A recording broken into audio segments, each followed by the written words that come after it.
Okay. Let's see.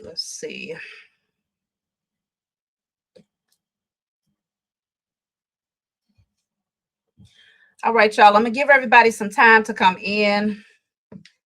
How's everybody doing out there? I see some of y'all are in the chat. Some of y'all have been here waiting. So I have to apologize to y'all because things have been a little bit, we're in the middle of the Mercury retrograde, mind you. That's another thing too. Another thing to keep in mind. Mercury retrograde can throw things off, and I have been a little bit thrown off today. So y'all have to forgive me, especially for those of you who was expecting the live to start a while back. We are here. So hello to everybody out there. Let me see. I see Kay Smith, Kim Burtz, Journey, Raja, Empress Johanna, Stargazer. Let's see. I love to speak truth. Carrie Ann, Poet. Okay, it's good to see y'all in the building. We're going to have a very interesting live tonight. Let's see. Oh, hey, Kara, how you doing? Let's see.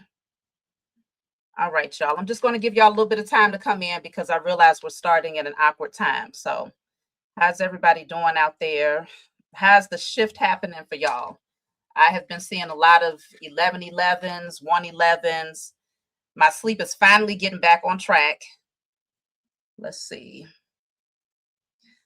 So I appreciate everybody that's here tonight. We're going to have a very interesting live. I do have Amias Asiam. He's back again. He's done a couple of podcasts with me before. So he's going to come in with some very interesting topics today.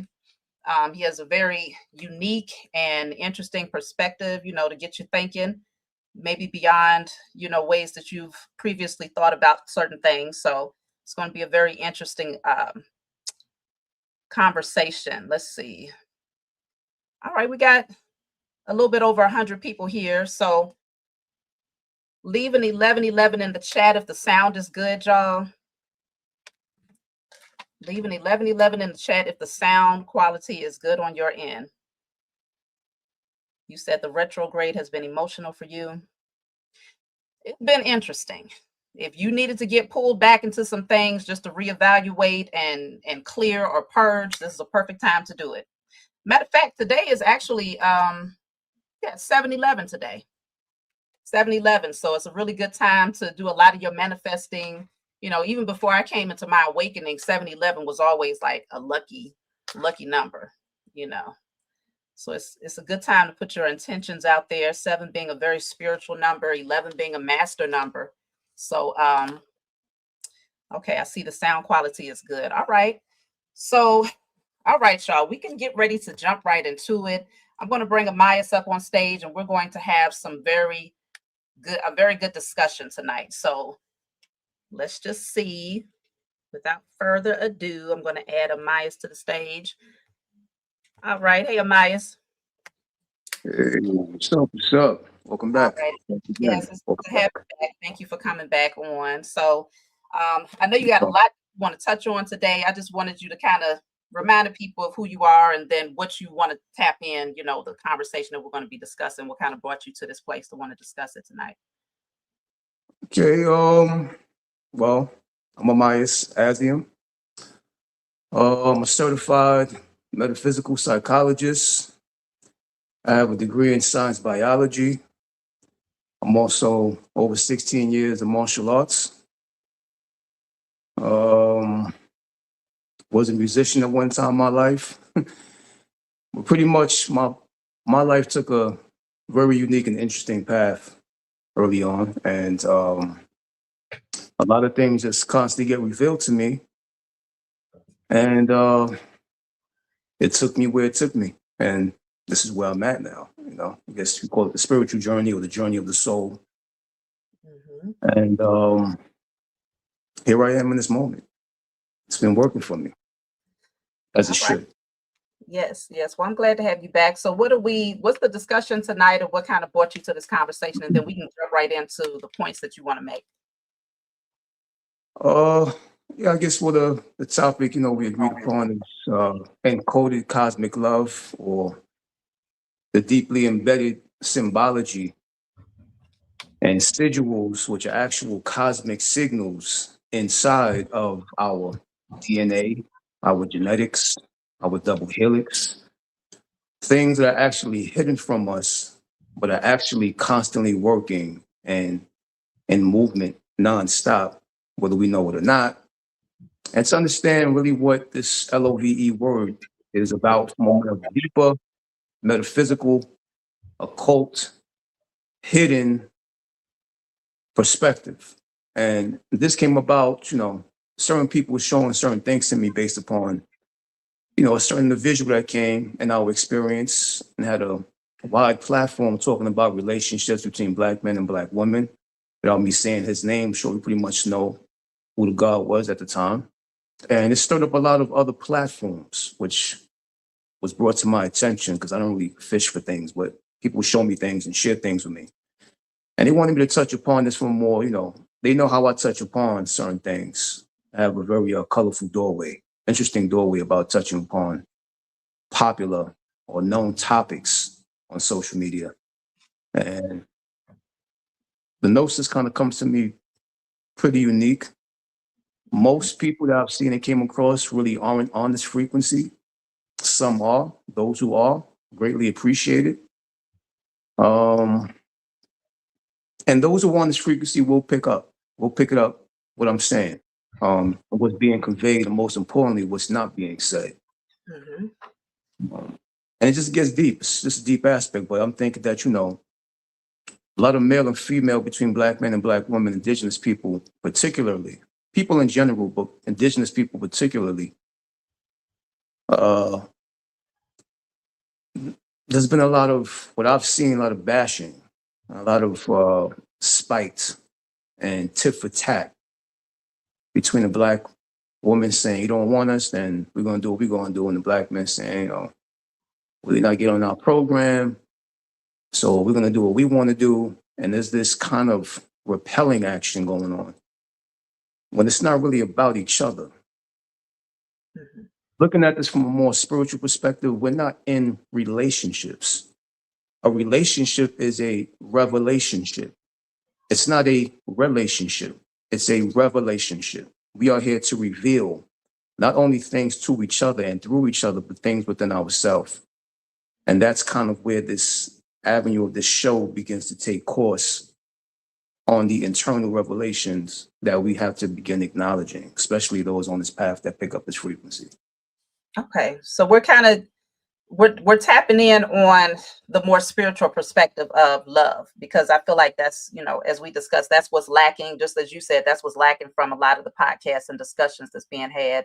It's a lot of things that needs to be spoken about, but they're still kind of skimming the surface when it comes to how to navigate relationships. So when you look at it from a spiritual perspective, you're able to dive into the deeper meaning and, pluck it up from the root, or at least understand it from the root, and then be able to build from there. So that's what we're going to be tapping in today, y'all. So we can jump right in then, Amias. Where would you like to start then? Well, I like to start. I call myself a synthesiologist because I like to synthesize. I get very nano, very what they call quecto, very yecto, very quark, very electron. I get very nano, and then I'll just sprout from that point forward. Mm-hmm. But this encoded cosmic love is actual signals and codes within the DNA. What love is, see, relationships, marriages, unions, caring, compassion, these are effects and reactionaries of what true cosmic love is. Love is grace. Love is patience. Love is calm. Love is ease. Love is mellow. It's a mellowness. It's the ways of the cosmos, the ways of the universe, the ways of the galaxies, the ways of the solar system, the ways of the Milky Way. How these elements play amongst each other and coexist amongst each other without causing a distraction, interference, and interruption between each other's natures is the true relationship that we need to be holding internally, to not be a nuisance to each other. How can we respect each other's purpose, path, and mission without being an interruption, interference, distraction towards each other and around each other? This is a very personal, private purpose, path, and mission. The physical unifying is just symbolic of an internal, unseen unification that's happening. Because divine feminine is not just penis and a vagina. It's not just breast and the chest. It's not just testosterone and estrogen. It starts in different places: the brain, the pineal pituitary, also the throat. You have this uvula, that bag that hangs down the throat. That's symbolic of the penis. The throat is the esophagus, which is symbolic of the vagina. Then you have a voice or vibrations that penetrate through the esophagus, which is symbolic of the phallus. Then you have the voice box, which looks just like a vagina. We have many male and female components and parts within us that creates the divine masculine and feminine before we even say, hi, I'm interested in you, to another person. These things have to be cosmically, genetically, energetically, and spiritually lined up internally. And once that's lined up internally, you don't really have to show interest willingly towards another. That another will project from you because they're actually inside of you. Like I always say, they're just a projection, they're just a creation. And where they're at in their mind and their purpose and their heart and their vibration shows you where you are at internally, whether you know it or not. It's just to be able to decipher who's who and what's what and what's happening within us. Now, there's certain pictures here we have with gods and goddesses encased in certain kind of crystals or crystalline kind of geometries, architecture, structures. And these gods or goddesses that are shown inside these crystals, the word goddesses is synonymous with the word guidances. So a goddess is a guidance. A god is a guide. We already come fully equipped with built-in guidances and guides within the crystal structure of our DNA. Because DNA is not liquid, it's not wet, it's not a fluid, it's crystals tumbling a perfect Tetris that tumble so perfectly together and rub past each other so perfectly that from this distance, it looks like liquid or blood or fluid, but in reality, it's not.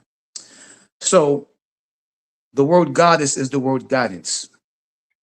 The word crystal are the words Christ and El, meaning the crystallized God or the God which became crystallized. The many directions and many potentials of source as the sorcerer being you. Now, the many angles in the crystal, the many points, angles, corners, and degrees of a crystal represent this specific understanding, implying the many ways a spectrum can shine itself through, can shine itself within, can shine itself upon, and can shine itself throughout as the being, you, become more and more conscious of these internal workings. And the more conscious it becomes of this, the more internally guided you become. So the more conscious we are of these many different faces, these lattices, these smooth points, these corners, these crevices, these creases within a crystal or a crystal body, the more conscious of the many points, the many considerations that we factor in to begin to shine this light through, to receive the light in return to become enlightened beings. This, it all comes together. And the heads, arms, and legs on a god or a goddess, the head is just symbolic of perception, The arms on the god or goddess is symbolic of possession, and the legs or the feet on the god or goddess is symbolic of direction. So the head, legs, and the arms on a god or goddess, which is a guide or a specific guidance, is symbolic of perception, possession, direction. So when we tap into this crystal body or this DNA or this double helix to retrieve this encoded cosmic love, it gives us a perception. It brings things in our possession and it navigates us in a specific direction. People that pop up in our relationships are just things that projected from our encoded codes. This is why some of these codes, like stick figures, look like actual human bodies. You have a head, you have arms that extend out, you have legs that extend down.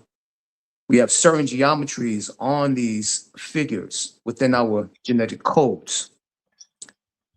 This is symbolic of an ion. And as you can see, as the pictures go by and flicker past, you can see that whether it be an atom, whether it be an ion, whether it be a crystal, a god, a goddess, whatever it may be, a crystalline body, fullerene body, they have certain specific angles, geometries, degrees, corners, curves, curbs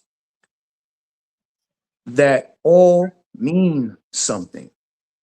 Because in every point that you see in every geometry is a hidden potential to suspend the ego, the character, behavior, the personality, to factor in and consider a higher divine possibility towards your spiritual and solar journey and mission. These are what these things kind of represent. Now, just one last thing at the moment before we move on. This is something to keep in mind and heart. Before one's last breath is taken out of this life, you got to keep all this in mind. Certain times, it kind of all boils up under the same umbrella. It meets under the same umbrella certain ways. What we all know as death or the day of judgment, what people know as the day of judgment. Some people are familiar with that kind of term. This is a reading the day of judgment is a reading or a scanning throughout what is known as the 72 laws of the goddess Ma'at, which is where the 10 commandments come from, the 72 laws of Ma'at. And these 72 laws are symbolic of the 7 octillion atoms that create a whole human body, a whole star body, which is the human body. So the 72 laws of Ma'at that gets read and scanned at the day of death or the day of judgment is read by the 72 laws of Ma'at, which is symbolic of she reads, or this energy scans and reads the transparency of the intelligence and the experience that each crystal molecule took on, each atom, each 7 octillion atoms that is composed of the human body. It's a reading and a scanning of each atom that the human body is composed of. So when the physical body meets its expiration point, Ma'at collects each atom one by one by one by one back into the solar sphere that we call our solar system. And this happens in order to release the soul into its next phase of transgression or regression or repeat. You have to be transparent. I'm saying all that to say this. You have to be transparent, not just with yourself, also with another, but first and foremost with yourself, to receive that, to first bear witness to that code that's embedded inside of the cosmic love of your genetics. You have to be transparent. It's about translucence, invisibility. Once again, the grace, the flow, the easiness, the mellowness. And like I had touched upon a post before, and like a little short, the word melanin is the word mela is symbolic of mellow. We are very mellow people. Nin is symbolic of the goddess Nun or Nu or Nut. So mela Nin is mellow Nun. Nun is the goddess of the waters or the cosmic waters or the amniotic fluid. Now we see embryos and fetuses inside of the body, they chilling. They're in cosmic grace and amniotic fluid, calm, ease, patient. They're not trying to rip the mother's womb open or tear her side out. They're patient for their arrival. That's one of our superpowers as melanated people, to be very mellow. That's why there's a certain agenda here and there in another dimension that tries to impose survival mode, stress, worry, concern on people with this kind of texture and hue, carbon, because that's not our nature. We're very mellow people. We were mellow on purpose. We were born that way. We are that way. And it's that way for a reason. We are cosmic race. We are mellow people. And when we get out of our mellowness, we get out of ourself. This is also a form of love, cosmic love, to be of that cosmic love. The name Ma'at, when I said the name Ma'at, the goddess Ma'at, the name Ma'at comes from the ancient word A'at. Without the M, it's A'at. A'at is a subatomic cosmic event. So this is why I always give every nano, because it is about what's nano. It is about synthesization. It's about synthesizing yourself, going to that core nucleus of yourself to reach that cosmic grace and that space of love that's encoded in your DNA. The word Ma'at comes from A'at. A'at is an ancient word that represents a subatomic cosmic event. This cosmic event is amongst other three goddesses called, or let me go into their name, three other goddesses that reside over three locations or three regions of our solar system. Energies, energy forms. And it is a cosmic event that takes place when the being is in transcension mode. This can be understood in the papyrus of Nu as something called the Neither World, or the first conception of what we know as heaven and hell. I'm saying all that to say this is that it's very important and very relevant, according to this path and this gnosis, to really access and tap into that nano version of self, that transparent, that nothingness, that neither world, that grace, that space, to begin to receive the true, bare, naked understanding and gnosis of the deepest depth of cosmic love, which begins with self, first and foremost. First and foremost, before we go deeper. Yeah, I just wanted to ask you about, as far as this, let me put the slide back up here. So, oh shoot. Hold on, let me take this one down. It sounds like what you're saying, like when you get down to the most, like you say, nano, you're talking about the crystalline structures of the DNA. I was looking at this photo. Let me put it back up. And it's putting me in the mind of the auric field, right? So you was mentioning the angles and the degrees. So once you align yourself internally, you're saying that projection, that internal projection of this perfect alignment here, once you have all of this energy balanced and centered, I guess, that projection is going to then attract that person to you that reflects this right here. But if this is off balance, then the projection is also going to reflect the off balance nature of this crystalline structure right here. Or does it always project this way? Or because I know that, being that the DNA, you said, is not in fluid, but we're mostly water, right? So once you start thinking differently, speaking differently, living differently, that expression changes. So even down to the most crystalline structure, it seems like it's going to project a different type of light from that point, because I see light being projected from this. So that would be your aura shifting to attract a different type of energy, right? Love wise. Absolutely. Absolutely. These are, I'm just going to go back to the point of attraction. According to what spoke to me when the soul told me, it said there is no such thing as attraction, only appearance. Our electromagnetic field is for the body, and there's nothing outside of us. There's nothing outside of you. There's nothing outside of me. There's nothing outside of anyone. These colors that we see projecting through this crystal, this one crystal, depending upon which chakra you touch upon, say you're on the blue chakra and the red chakra, it'll project a purple hue. So these colors mix to create a certain color spectrum, and a color spectrum is a certain vibration. So that person wasn't attracted to you. You did not attract the person. You vibrated the person into existence based upon what kind of chakra level or stage of gnosis that you're at in that moment in life.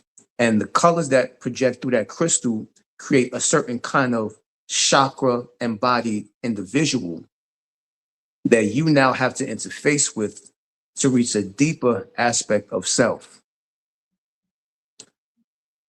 And it projects out from what is known first and foremost as the bacteria and the viral agents, because bacteria and virus agents glow. This is what is known as, see, us as melanated people, we come from the Horus species, or the species of Horus. We inherited something called the virus of Osiris. These viral agents and bacteria have a glowing effect to it, and that glowing effect, that chemical agent, is called phosphorus.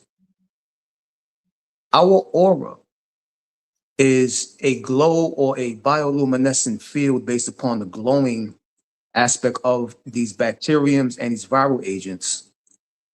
And the organization of these bacteriums and viruses are basic in organization of what chakra that we're on. Whatever we vibrate, these viruses and bacteria glow out and create our auric field. Who we are with, our mate, our man, our wife, our woman, whoever, they were projected through the eyes. When we were on a specific vibration, we seen them. But the truth of the matter is, they always were there, but we may have not been on that specific vibration to see them. I was just talking about this before with the palmist a few days ago. And conversing back and forth, and something hit, and you know how the universe says, like when we look in the sky, it says, oh, you're not seeing a planet, you're not seeing a star, you're seeing something that's 8 million light years away, whatever. All right. But it made its way to us, which means that, it was already there, but we didn't see it until that light reached our universal atmosphere. So that light pierces through the dark, and when it pierces through a certain perimeter or proximity that we can actually visualize and see it, we say, oh, there's a star there. But it doesn't mean that that star was there when I said, oh, there's a star there. It means that star always been there. But when we go into a specific vibration or location of self, now we are able to see what's there, but it's always been there. So your mate always been there. You just haven't seen him until you were in that vibration. And even when you're dealing with the anatomy, being a science biologist, I have products on my website as well I deal with, all my products on my website deal with synthesizing, chakra synthesizing, energy synthesizing, always reaching that core transparency of self.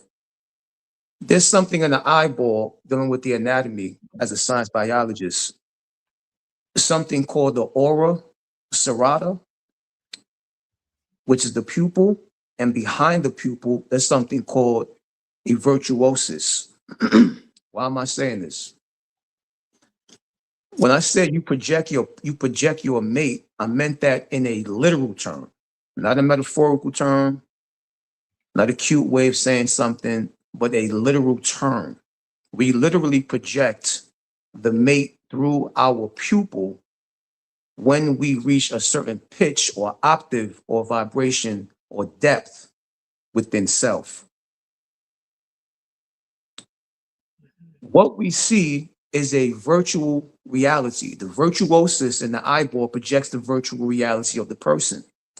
The aura serrata inside the pupil and right behind the pupil creates an aura around this virtual reality individual. So this is very literal. And I understand this may sound kind of crazy, out of whack to certain visuals. I get it, because when it was told to me until I had came into the knowledge of self, I've been in the path for over 17 years now, going on 18 almost. When I first heard a lot of this, it was some real nut job kind of whatever. But as the spirit and the soul began to pull me deeper and deeper into that gnosis, that darkness, that hidden aspect of self, everything began to make a lot of sense. And then a lot of things just confirmed and validated what it was that I was being told and reminded of that I already knew, but forgot. So this is what we're here for. We're here to be reminded of what we already know. We're Yeah. not really teachers, reminders. Yeah, I do want to acknowledge that a little bit deeper, because earlier you mentioned like the uvula and the throat and how different parts of the body internally, even down to like a cellular level, represents the masculine and feminine interaction. So being that that's already happening, when you get to the pupil, the pupil is like, it's also a term for student. It sounds like that interaction that's going on internally, once you have that balanced, you're ready for the next level of experience. Once the pupil is like, it gives birth, it sounds like you're saying, to the external version of what already happened internally. And so now you're ready to interact on a higher level with the Absolutely. reflection. Absolutely. Just like you said, the student. Because the synonymous or synonyms for the pupil is student, adherent, learner, and disciple. You're not only here to teach. So what you see in your pupil, when you see your mate, that's your disciple. But at the same time, you are here to teach the disciple follows you. But at the same time, remember in the Gospel of Thomas, or the Gospel of John, or the Gospel of Paul, you can go through different, if people are on the Biblios kind of thing, or religious. Check out the Gospel of Thomas. The disciple of the Gospel of Thomas had the person, Jesus or Christ, kind of had him bamboozled with the conversation he was giving back to Christ. And Christ is like, what the hell? Wow. What kind of questions are those? Where did you get that from? So we know that who we look at in the eye, our mate, our creation, our projection, our vibration, our state, our revelation that we're looking at, we are learning from them. But at the same time, they are also teaching us. And this is once again dealing with the humbling aspect, the grace, in order to access these hidden divine cosmic codes of love internally. And this kind of boils down to coexistence. This is why one of my posts that I had put up on my channel, I said, there's no us against them. People say, oh, we're doing it, we're working, the spirit thing is working and it's getting greater, it's getting more powerful, and it's expanding, and we're everywhere, all over the place, and they can't stop us. And it's like, there's no us against them. What's really happening is love. A love is opening up in those who may be against the understanding and purpose, cosmic purpose of cosmic love. And it's happening in those who are against love, who fight love, who don't understand what cosmic love is, spiritual love is, solar love is.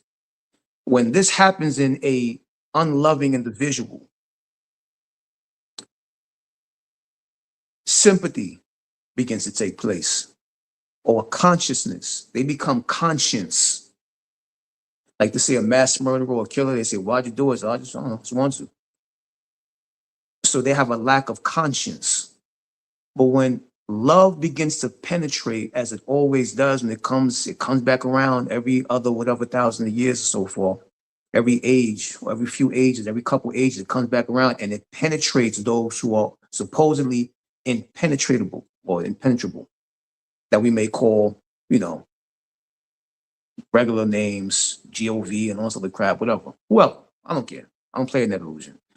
But to entertain at the moment, it's beginning to penetrate those individuals. When that happens, those who don't have a conscience begin having a conscience, and that irritates them. That conscience will begin to grow into sympathy. That sympathy will begin to propel into compassion. And when that compassion hits, the only thing left is coexistence. Meaning there's no, the distraction, interference, interruption in people's lives that exist in that dimension will begin to cease, or people who are in that dimension no longer become affected by it. Because it's not just us doing it. There's an intelligence going on, and those who are tapped in on that frequency will receive that letter, will receive that message, and you will be doing what you're supposed to be doing. But this penetrates all, and especially the brick walls, the stubborn, the fixed, the ones with ill agendas. It penetrates them deep. And when that happens, the physical, solid, dense wall that they were holding up between us and them begins to disintegrate and disappear, because they can't uphold it anymore genuinely, because they are now feeling compassion. They're getting a conscience. There's sympathy leaking out of them. And there's only one law left, which is coexistence. So it's working itself out on its own. If we're on this frequency, we become workers of it. If we're not, those people get stuck in that dimension, and they will perish with that age, or that phase, or that bubble. But it's already breaking down from the inside out. And that's what this picture is about. That's what cosmic love and cosmic grace is, to begin an implosion, to explode inside out, to implode, not explode from the surface, but to implode from the nucleus of the core of the atom, of the ion, to make the perfect configuration and organization of these cosmic codes of love, to begin that implosion inward, outward. And that's what's happening within them. Within them. From looking at this, it seems like this would also impact, like what they would say, the heating up of the sun. You know, because this light energy is so bright. It seems like once you're projecting that, and enough people are on the same frequency, it just seems, of course, as within, so without. It seems like that's what that reflection is. This, you know, reflecting back to us. Because I did see somebody earlier in the comments. They said when they sun gaze, they can see like a rainbow hue. You know, I can see that. I can also see it turns all black when I sun gaze, depending on how long you look at it. I don't recommend that to y'all, but I see what you're saying. So would you say that that's also related to, because it's being expressed outwardly, then that could also be what that represents to, where Exactly. it's becoming unbearable for some who's just not ready for that frequency. Exactly. It's like when your child acts up, and you're like, get your ass over here. And they're like, They don't want to be hugged. You say, you kiss them and you hug them. And you say, mommy loves you. It's okay. I still love you anyway. You could be mad at me. You be mad at me all you want. You kiss all over them and say, get your ass out there. Go back over there and play. And they'll hold that for a minute. And then in a split notice, they'll just snap out that. And then grab their toys and go play with their brother or their sister, go play with their friends. Or even grab their toys and play by themselves and just come out that possession. That's what's happening Yeah, I kind inside of added that them. in when you mentioned the term transparency. I heard trans and then parent. So it's like um, an energy of, it's like an expression, a connection, because trans isn't that the energy of connecting to something, and then parent. So it's like parenting. I just heard that when you said transparency. So I thought maybe that's connected there in some kind of way. It's a great point. Absolutely. Absolutely. You become your own parent. And that's really what happens. That's the mythology of Shiva. They say Shiva washed his parents out of him.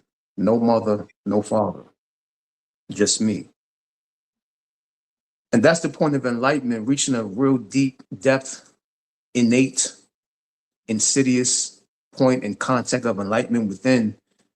The universe becomes your father and the cosmos become your mother.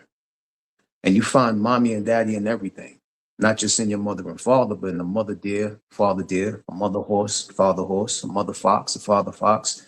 You find this parent because you have transported past the apparent. That's also what it's about. Apparent just means apparent, which means apparently, which means seemingly there but not there. And this is what's known. This is why in our ancient lineage they say that the child gave birth to the parents, or the child gave birth to the mother. The mother didn't give birth to the child. It is the parent. So our point and our mission, making it camelback and what you're saying, connection, is to become transparent. These are all hidden laws, universal laws to be exact, that are deeply embedded within us, whether we know it or not. Mhm. That picture that you had up with the eyes, inside of that pupil, let me see, what was that at? Yeah. This is, he came up a few times, but this also, while we are cosmic beings, and brings us back once again to the cosmic love. We are literally cosmic beings. We don't have pupils in our eyes. We have black holes, cosmic black holes. Every time two indigenous, really what I'm pertaining to, conscious and enlightened indigenous individuals look into each other's eyes, into each other's pupils, not just the eye, the pupil, with pure divine love, literally a black hole opens up in the universe. This is when they try to bring it to people's attention. We seen a black hole. There's a black hole now. There's a new black hole. There's all these black holes popping up. All these black holes. A bigger black hole, a smaller black hole. We found a black hole. That's on the black hole. That's when black holes open up. That means that other black holes get swallowed into it, which means that dimensions begin collapsing on itself. It begins to swallow an error, swallow a time, swallow an age, swallow a phase. This means that cosmic love is upon us. Cosmic grace is present. The codes within are being turned on and activated. Now, this doesn't just mean between two people, because the true initiation is the one initiate, which is one by itself to reach this point. Get back to this.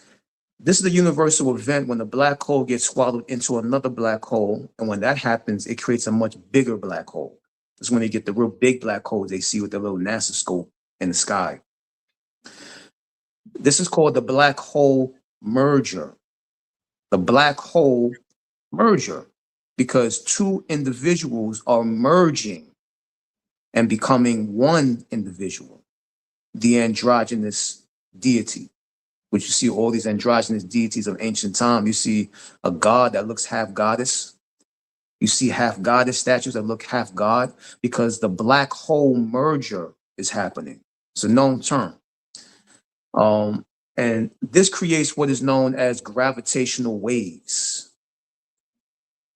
But it's not really gravitational, meaning a pulling. I call it more of an appearance, which is why a lot of things are appearing for a lot of people on this specific frequency. Seeing a lot of things more consistently, more consecutively, more frequently, back to back, nonstop.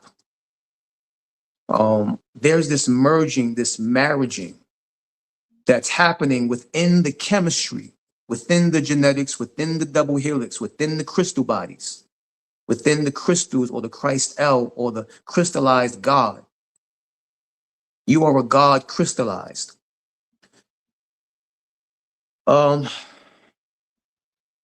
Now, these gravitational waves pull in, suck in, and swallow outer skirts of existence. That's why things that are not on this frequency are slowly vanishing. Some are rapidly vanishing, collapsing, breaking down, disappearing, non-void, getting no attention, investing no interest. Because we're back in our cosmic grace, we're back in this cosmic space, or this cosmic space, this cosmic grace has arrived, where our attention, our interest is being inverted back towards self, because we are coming in contact with that which has always been in contact with us, always been communicating to us and communicating through us, which is this love, which is this grace. So it gets pulled back into this deep abyss of non-existence. And this cosmological event is called lost in space. This is where we get that term when we look into each other, when a man looks into a woman's eyes and a woman looks into his man's eyes, and it's like, I'm getting lost in your eyes, or two people are getting lost in each other's eyes. And that's a literal term. They're literally getting swallowed into the black hole. And when two black holes hit, or two stars, because we're star bodies and stardust, each crystal is actually stardust, solar dust. And these stars, and when indigenous, conscious, enlightened man and woman collide or merge together, two star bodies, when two stars collide, it's called a supernova explosion. And this supernova explosion is actually a direct reflection of a super nirvana implosion. So our nervous system, when you hear these videos talking about nervous system regulation, the nerves, the central nervous system, nerve is nirvana. The nerve is where our nirvanic grace resides. When the nerves are neutralized at a mutual state of beingness. The nerve is nirvana. It is the grace. It is the ease. It is the mellow, the easygoing, the cosmic pace. And I'm always about being very innate, very insidious, very inside, very nano. I'm constantly synthesizing to that core of self. And I do it mentally, energetically, and spiritually. My products are just an effect of who and what I am. And it is, and what I teach and what I do is the same thing. All my students, it's crazy, powerful classes and stuff like that. You have anything? No, I was going to say, it sounds like, because I was hearing, the term eyes are the windows to one's soul, but you're talking about the solar, like the cosmic energy. So when you mention like two people looking in each other's eyes, I just, I envisioned like a bunch of information exchange, like, all of that information that person has within their universe or their cosmic expression colliding with that other person's, like, that's a ton of information. It's like a whole library of information can be opened up between those two people if it's the right connection, because some people you just can't look them in the eyes, and I'm sure there's a reason for that too. But if it's like two people that come together and they're on a certain frequency, as you mentioned, they vibrate each other into existence, then all of that information that was being unlocked on the DNA level that they had already unlocked prior to vibrating towards each other is now being expressed through their auric field, and they're looking in each other's eyes, as students, as the pupil, gathering all of this information from each other. That's what I was envisioning when you mentioned all of that. So Yeah, there you go. Exactly. I would tell people to see each other, to look at each other as graduations. Um, begin seeing your mate or your mate, begin seeing your mate as an eternal graduation for your solar transcendence. Your mate is not just your mate, they're also interfaces, inner levels within. As we talked about before with the photo, I don't know if you, what we had before, where, your man is not just your man, that's your son. Your man is your nephew. Your man is your grandson. Your man is your grandfather. Your man is your uncle. Your woman is your daughter. Your woman is your granddaughter. Your woman is your mother. Your woman is your grandmother. Your woman is your aunt. I think it gets stuck in personalities. We get stuck in positions and titles. Well, you're my wife, or you're my husband, or you're my man, or you're my woman, or you my queen, or you're my king. You're supposed to be, you're supposed to be. I would say leave titles, labels, and positions for the work field. Leave it for the corporate. You want to be a manager, supervisor, an employee, those are titles. Maintenance, plumber, electrician, construction, foreman. Labels, titles, and positions are for the outside world. Inside your home and inside your union, take the title, label, and position away from your mates to begin to see them as a hundredfold fanned intelligence. Also keeping in mind that they are doing internal work, like I said before, cosmic grace, the encoded cosmic love. They have codes within them that they are trying to rearrange and reorganize within their self to shine a certain spectrum through their crystal to gain a certain kind of light to attain their specific enlightenment. We dare not interrupt, distract, interfere, and be a nuisance to them, towards them, or around them. We are tens of thousands to literally over hundreds of thousands years behind in our true gnosis. Well, that's another picture. Okay. There you go. The man and the woman in the middle. Those are the only two people in physical existence in that picture. All the other men on the side of him and all the other women on the side of him are all inside of these two people. Literally. We have to keep this in mind. How can my man be my son? He can give you a son. He is somebody's son. How can my woman be my wife or my daughter? How can she be my daughter? She can give you a daughter. How can she be my mother? She treats you with hospitality. You feel like your mother's around sometimes. Sometimes a man can be a mother, depending upon how much he's accessed his heart. I felt like a mother at times. I felt like an aunt. I felt like a grandmother. And I'm 100% masculine. But that has nothing to do with it. My heart is open, which means my mother is open. My goddess is open. My aunt is open. My aunt is here. So we have different variations of self. We're different things to different people in our life. And we're also different beings cosmologically, universally, spiritually, energetically. We're not this one person you see in the mirror. or you're not that one person you see in the mirror. And we're not this one person you see in front of you. We are per sun, per light. So whatever light you see in this moment, there's other lights of me that can't be seen unless you're vibrating in that frequency. A person is a per sun, which means each sun, which means each light. And the light that you see is the light that you're shining. You're not seeing a person, you're seeing a per light.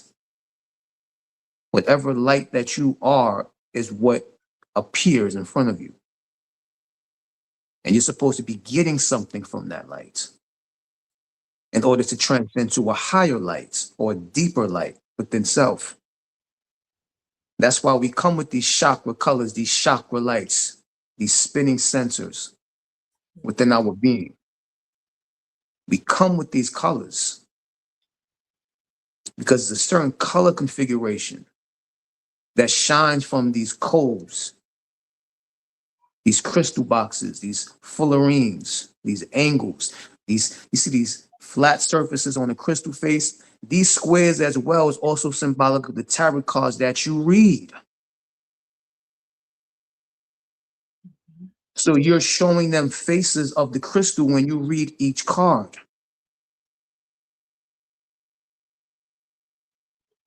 Sacred geometry. It's all about sacred geometry. As a matter of fact, that's what all the sacred geometrical symbols in my home, all throughout my home, is upstairs and downstairs. All throughout my home, sacred geometrical symbols. These are actually synthesis or diving deep within pause in the middle, which is called the metaphase. It's something that's paused. So every sacred geometrical symbol means that something is going inside, but it paused. And you call it a snapshot of its pause. And you call it a Metatron, or, you know, many different names, the flower of life, the seed of life. But it's a pausing state because something is going in. That something that is going in is you. And this is also why they have like psychoanalysis for people like in, you know, enforcement or psychologists, psychiatrists. They do these psychoanalysis on people and they say, what does this shape mean to you? What do you see? Oh, I see this, I see that. Okay. What does this mean? What do you see this? Oh, I see this. I see a rabbit. I see a rabbit on top of a tree or something. Okay. What does this mean to you? What do you see? I see that.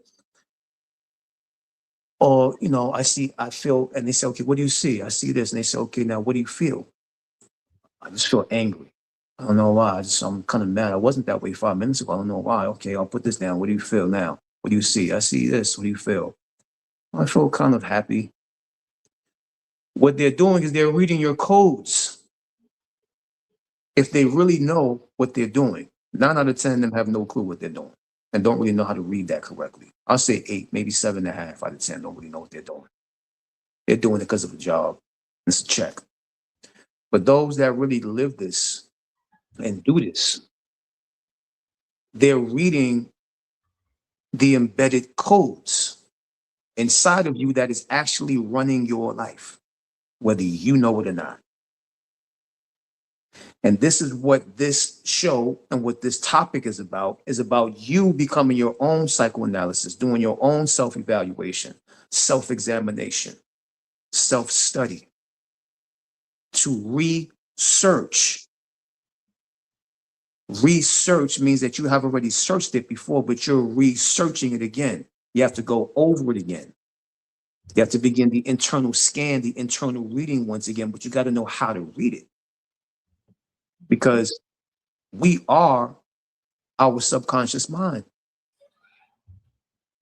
So reading these codes is reading and knowing your subconscious mind, the thing that is the actionary. You're just the action figure, the action toy, but there's an actionary behind this action figure that is running your life. And this is supposed to say, what is that? Because 95% of our life is run by the subconscious. Only 5% is physical. It's the conscious mind. Now, would you say this can be reshaped though? Because I got two things when you was speaking. When you mentioned the different versions of the man and woman being expressed. It took me back to when you mentioned earlier how you can have, I'm trying to put it back up on stage. Hold on. So two different reflections. You mentioned the blue and the red coming together to express a purple hue. And what I saw was like a projection, almost like a movie screen projector flashing onto the screen of maybe that blue and purple might represent the child, the boy version of that man. Whereas the combination of the yellow and orange could project a different hue that might represent the grandmother. You know, I kind of got something different from that because I saw projectors when I was looking at this earlier. But I was going to ask, would you say that this crystalline structure can be reshaped? Because you were saying how if you go and see like a psychotherapist or somebody, they could pull up certain images that might trigger certain things that's embedded in these different fragments or angles here. So would you say it could be reshaped and reconfigured in a way where that trigger would no longer be there? Or would you say it's always there? Well, everything remains in the realm of potential and chaos. Depending upon how that person thinks, creates what is known in mythology as the sneeze of Atum. This sneeze of Atum is symbolic of an aerodynamic intelligence inside of us that moves the crystal a certain way, the DNA. So if we're of a certain kind of conscious mindset and a conscious energy and a conscious way of being, in a certain kind of spiritual state of grace, the crystal will fall on a different side. When that crystal falls on a different side, a different light spectrum shines through. And this is also another thing too, as well, to begin for people to understand how to begin to read auras. You can see a person's aura by staring at the middle of their chest. Don't look into their eyes, don't look at their head, don't look at their arms. Look in the middle of their chest and stare at it for about a period of 10 to 13 seconds. You'll see a certain kind of glow or aura come around their field. Now, this also emanates what kind of chakra, what kind of color vibration they're on. But you also have to have a little knowledge about chakra system, chakra colors, and also have a certain kind of gnosis of what is known as egregores, or what is known as thought forms, because thought forms also have a specific color, depending upon, you know, what kind of vibration, what kind of emotion, because emotions generate a vibration, and the vibration, if anybody knows anything about what a color is nothing but a vibration. There really is no such thing as the word color or something that is a color. It's just a vibration. So being that I can be this vibration that they call brown, or a certain kind of brown, or tint of brown, you're a tint of brown. We are a vibration. And this vibration is vibrating inwardly, outwardly. So even our very nature is something that is inward, expressing itself as outward. And it's very important for people to keep that concept, that understanding deep, to really go and dive deep inside. Now, this understanding can get very vast, but today's show is just an introduction and a presentation to begin to share certain images, certain lines, certain quotes, certain statements, certain words that may trigger something in an individual to wake up something in them deeper, for them to dive deeper into self. Because that's the whole point of being spiritual or being on the solar mission, is to be divine, to access your divine nature. Divine means to dive in. That's what divine is. Divine, dive in. If you're not diving in, you are not divine. So everything is diving in. Have you dove in? And then once you dove in, what is the treasure that you came across? What did you attain? And then once you know what you attain, you have to begin applying what you attain. So bringing it back full circle, they're reading a person with psychoanalysis based upon what their response is, how they talk back to the psychoanalyst and say, okay, well, I feel this way, I'm thinking that way. And that's okay. That's a regular method. But what I'm touched upon is that Do a self-examination. Be very aware and very still. There you go, the gods and goddess inside the crystals and the Oh, plasma, the DNA, and the veins and the arteries and the blood cells and all that. Like I said, that the head, people get caught up in the figurines, the characters, the colors, and they think the head, they're looking at the sword, they're looking at the weapon, they're looking at the shield, the armory, the garment, this and that, the hairstyle. These are all just principles. Like I said, once again, the head is symbolic and represents perception.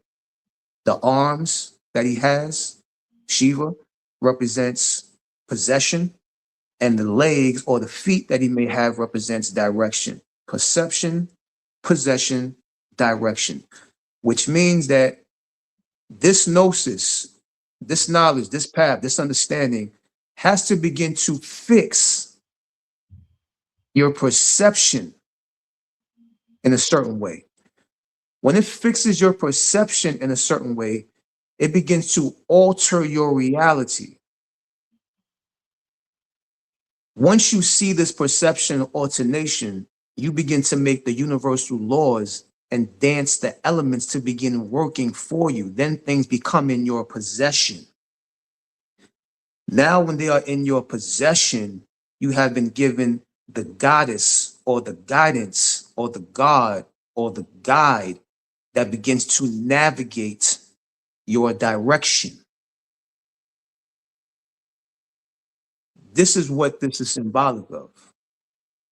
I think I just got like a quick download though with the multiple arms and the multiple legs. I never really understood that until you just said it. It sounds like you're saying once that perception shifts, now you have more possibilities in terms of what you can possess and Exactly. more directions that you can take because you have a deeper understanding. So the multiple arms represents more possession. Absolutely. There you go. Absolutely. And the reason we put in these god forms or goddess forms in certain kind of hideous looks or scary looks, if you want to say, or you got pleasant ones, loving ones, beautiful ones, compassionate ones, horrifying ones, scary ones, grotesque ones, disgusting ones, whatever it may look. We hid principle inside of personal. We gave it a persona. We gave it a mask. We gave it a personalization, a weapon, an armor. Somebody's head cut off, blood dripping, swimming in the water in the universe, on top of a golden platform, silver knobs or whatever it may be, heads on a necklace that they're wearing, blood dripping from their mouth and their fingertips and their face, multi heads on their forehead, multi arms on their side, multi legs on the bottom. We put it in these weird ways because we wanted to see either who we were talking to or what we were talking to. If somebody sees it as, I don't want to look at that. That's ugly. That's I don't want. That's kind of scary. I don't know about that. That's kind of evil. Then that knowledge and that gnosis becomes hidden from them. And like one of the elders said, they are not privileged to that. They're not privileged to it. So they may have to repeat another lifetime or two before they get it. But I told people, and I always share it on my channel every once in a while, I'll say, if you know something and you get something and you attain something, it's very important and very recommended to begin applying it. You can't ignore it. It's going to haunt you. And being that you have the ability now, you have all 5 senses, you have 2 arms, you have 2 legs, you have the ability to attain knowledge that 9.9 out of 10 of individuals cannot grasp for the life of them, and you do not apply it, the next go around, if you come back here, not you talking to a crowd, when the people or person comes back here and they did not apply that which they have attained, they may return blind. They may return deaf. They may return with 1 arm, 1 leg, paralyzed, disabled. because in their prior life, they did not attain what it is that they were supposed to. I mean, they did not apply what it is that they attained. This reality ain't playing games with you. And it's not being mean. It's not being cold hearted. It's not being cruel. The universe is a reading and the cosmos is a scanning. Everybody knows that term. If you don't use it, You lose it. Yeah. that's the language and interpretation of the universe and the cosmos in this reality.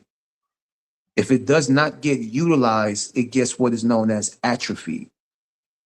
It gets suspended in suspended animation because it's reading and it's scanning and it's saying, oh, okay, this being had the sight, the smell, the taste, the touch, the hearing, all their limbs, even a certain kind of look and appeal and allure to get them to the knowledge, not into Hollywood or music. Those are just whores and idiots.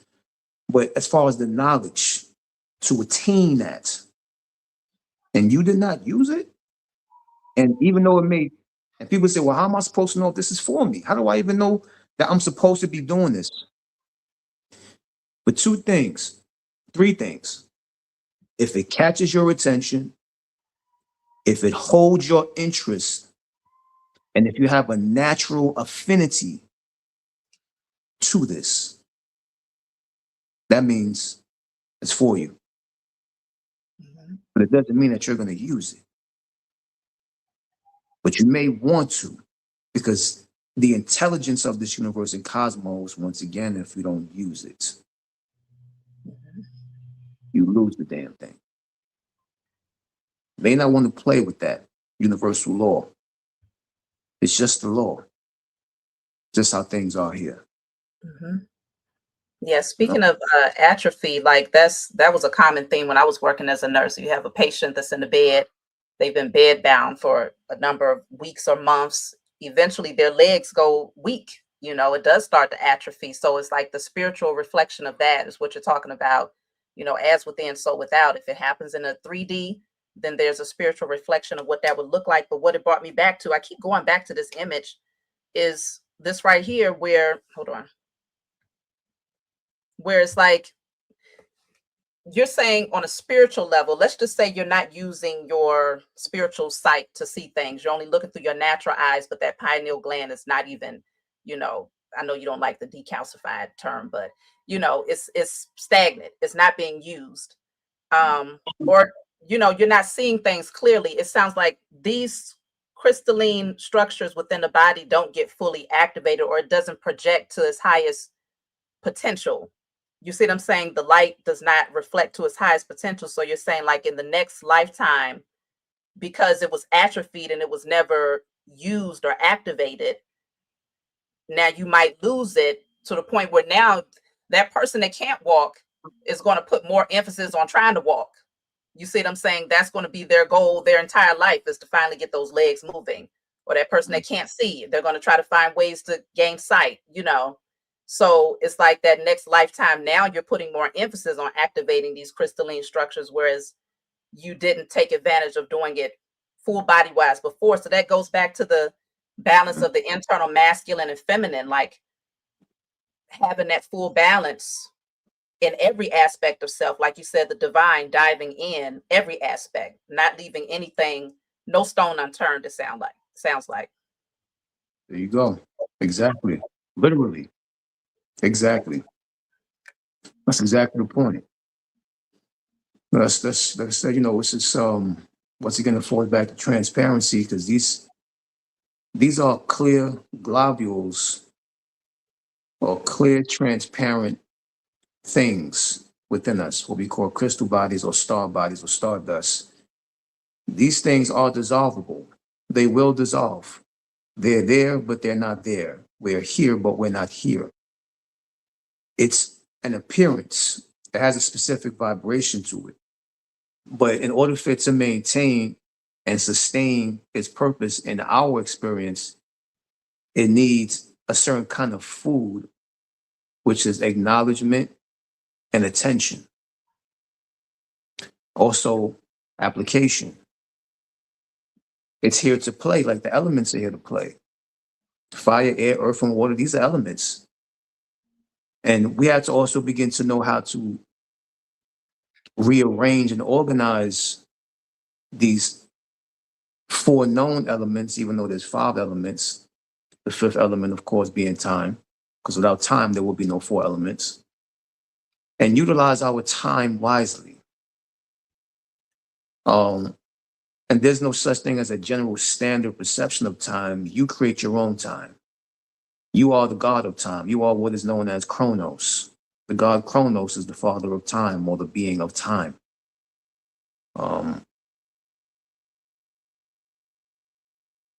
Everybody has their own different kind of time capsule. And the more enlightened and conscious we become, the more time goes by quicker. And that's the illest shit about it. You buy next to somebody miserable, always upset and angry. They're like, damn, this shit is taking forever. This day is taking forever. And the day may feel like 15 minutes to you, but to somebody else, it feels like 3 days. So, the chronos is symbolic of the chromosomes. The chromosome is where, I'll kind of teach this in the classes, but this is where the four elements reside within the chromosome. And so I'm saying we're very behind. I'm not going to say that, speak that into existence, but those of you who are very behind in your knowledge and gnosis, it's very wise to catch up on it. If, like I said, this catches your attention, this holds your interest, and or no matter where you turn, what video you look at, every time you put social media on, something is drawing you back to this specific kind of algorithm.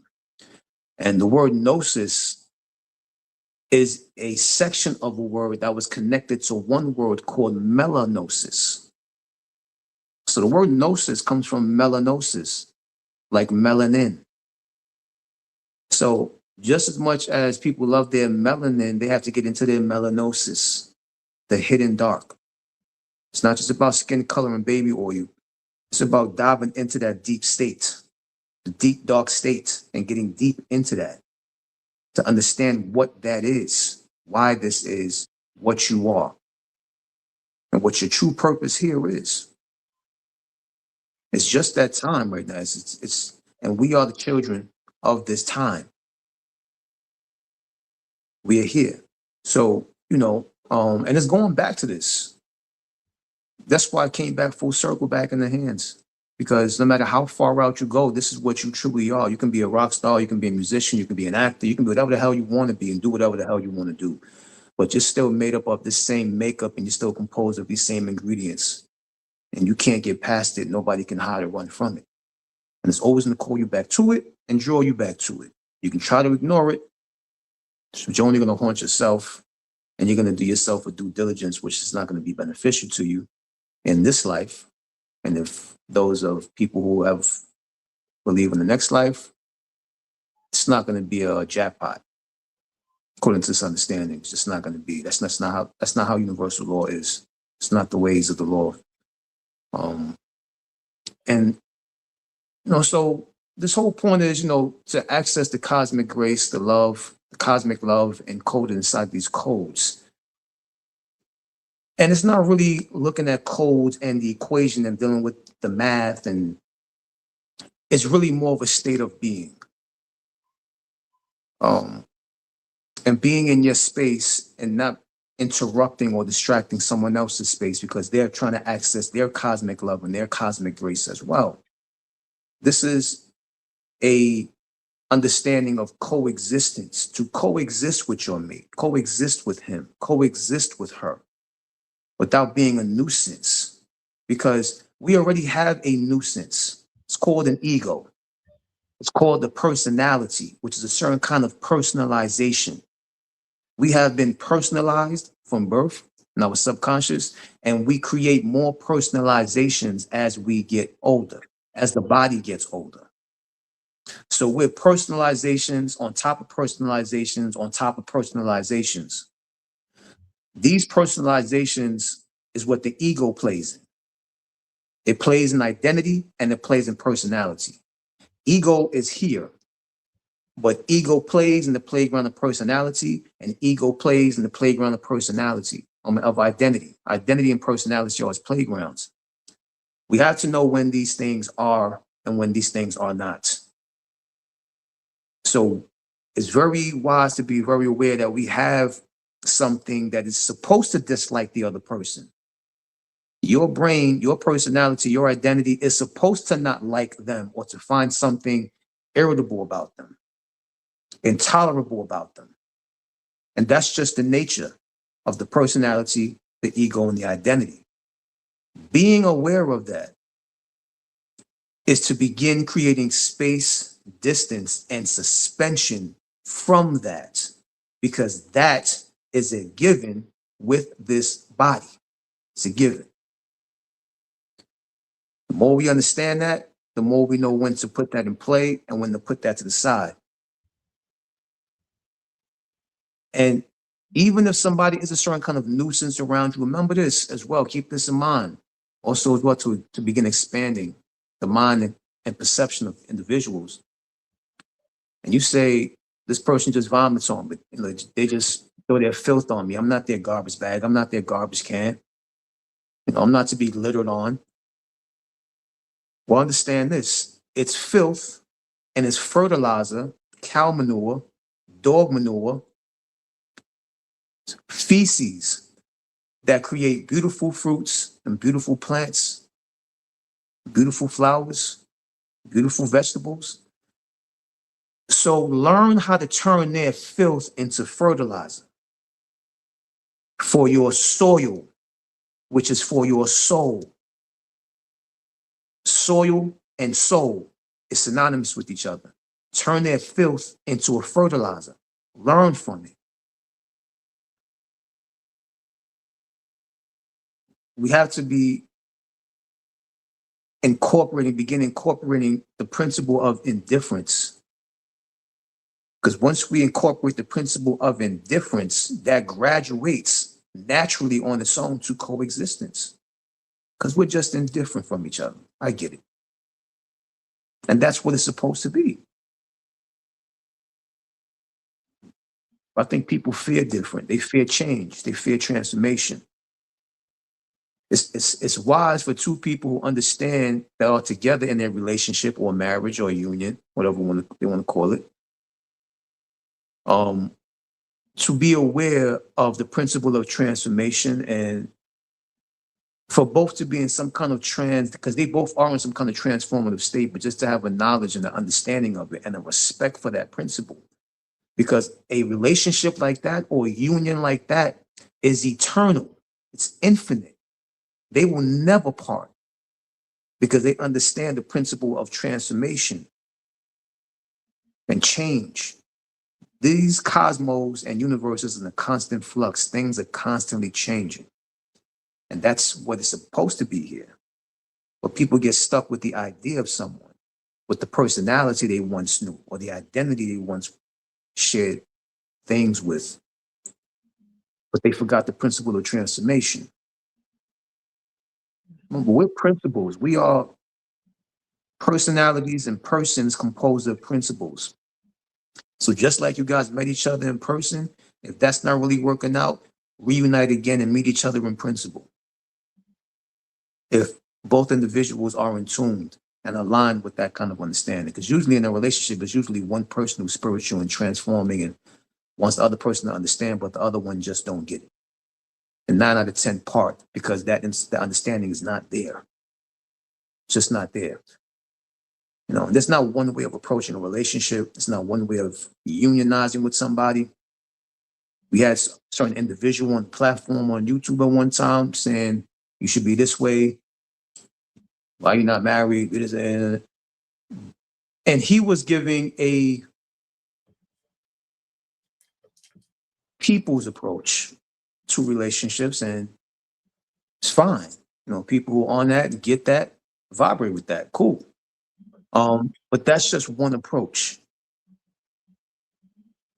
There was never one time of approaching a people to be with someone. And many times in eras, there was never one way of approach, ever. ever in time. Never. It was based upon the two individuals because certain people need different things. We need different things in our life. And we need different people in our life at these times that we are going through these different things. Sometimes the person that you were with before does not fit who and what the hell you are now. So we move in contrast. And it's very rare that two people actually meet each other and can actually just link with each other and stay together for the rest of their lives. It happens, but it's very rare, and you will never hear about them and never know they even exist because they're so engulfed in each other, in that cosmic love, in that embrace, in that grace, that literally everything that happens to everybody else on social media, dealing with news and this and that, all happens to everybody else. They could be walking in the same field, on the same street, in the same area, in the same zip code, in the same town, the same city. Those two people that embrace in divine grace and love, and nothing happens to them. In their reality, all other realities do not exist. And they become untouchable because they're vibrating in a different frequency. This is a literal term. Literal. So I'm also picking up that because earlier you mentioned the crystalline structures, they're going to disintegrate. You said that it's obviously it's not going to remain, and that's apparent because you're thinking about cells dying and then multiplying, so that's just naturally happening within the body. So of course the crystals that's projecting this auric field, this is going to shift too.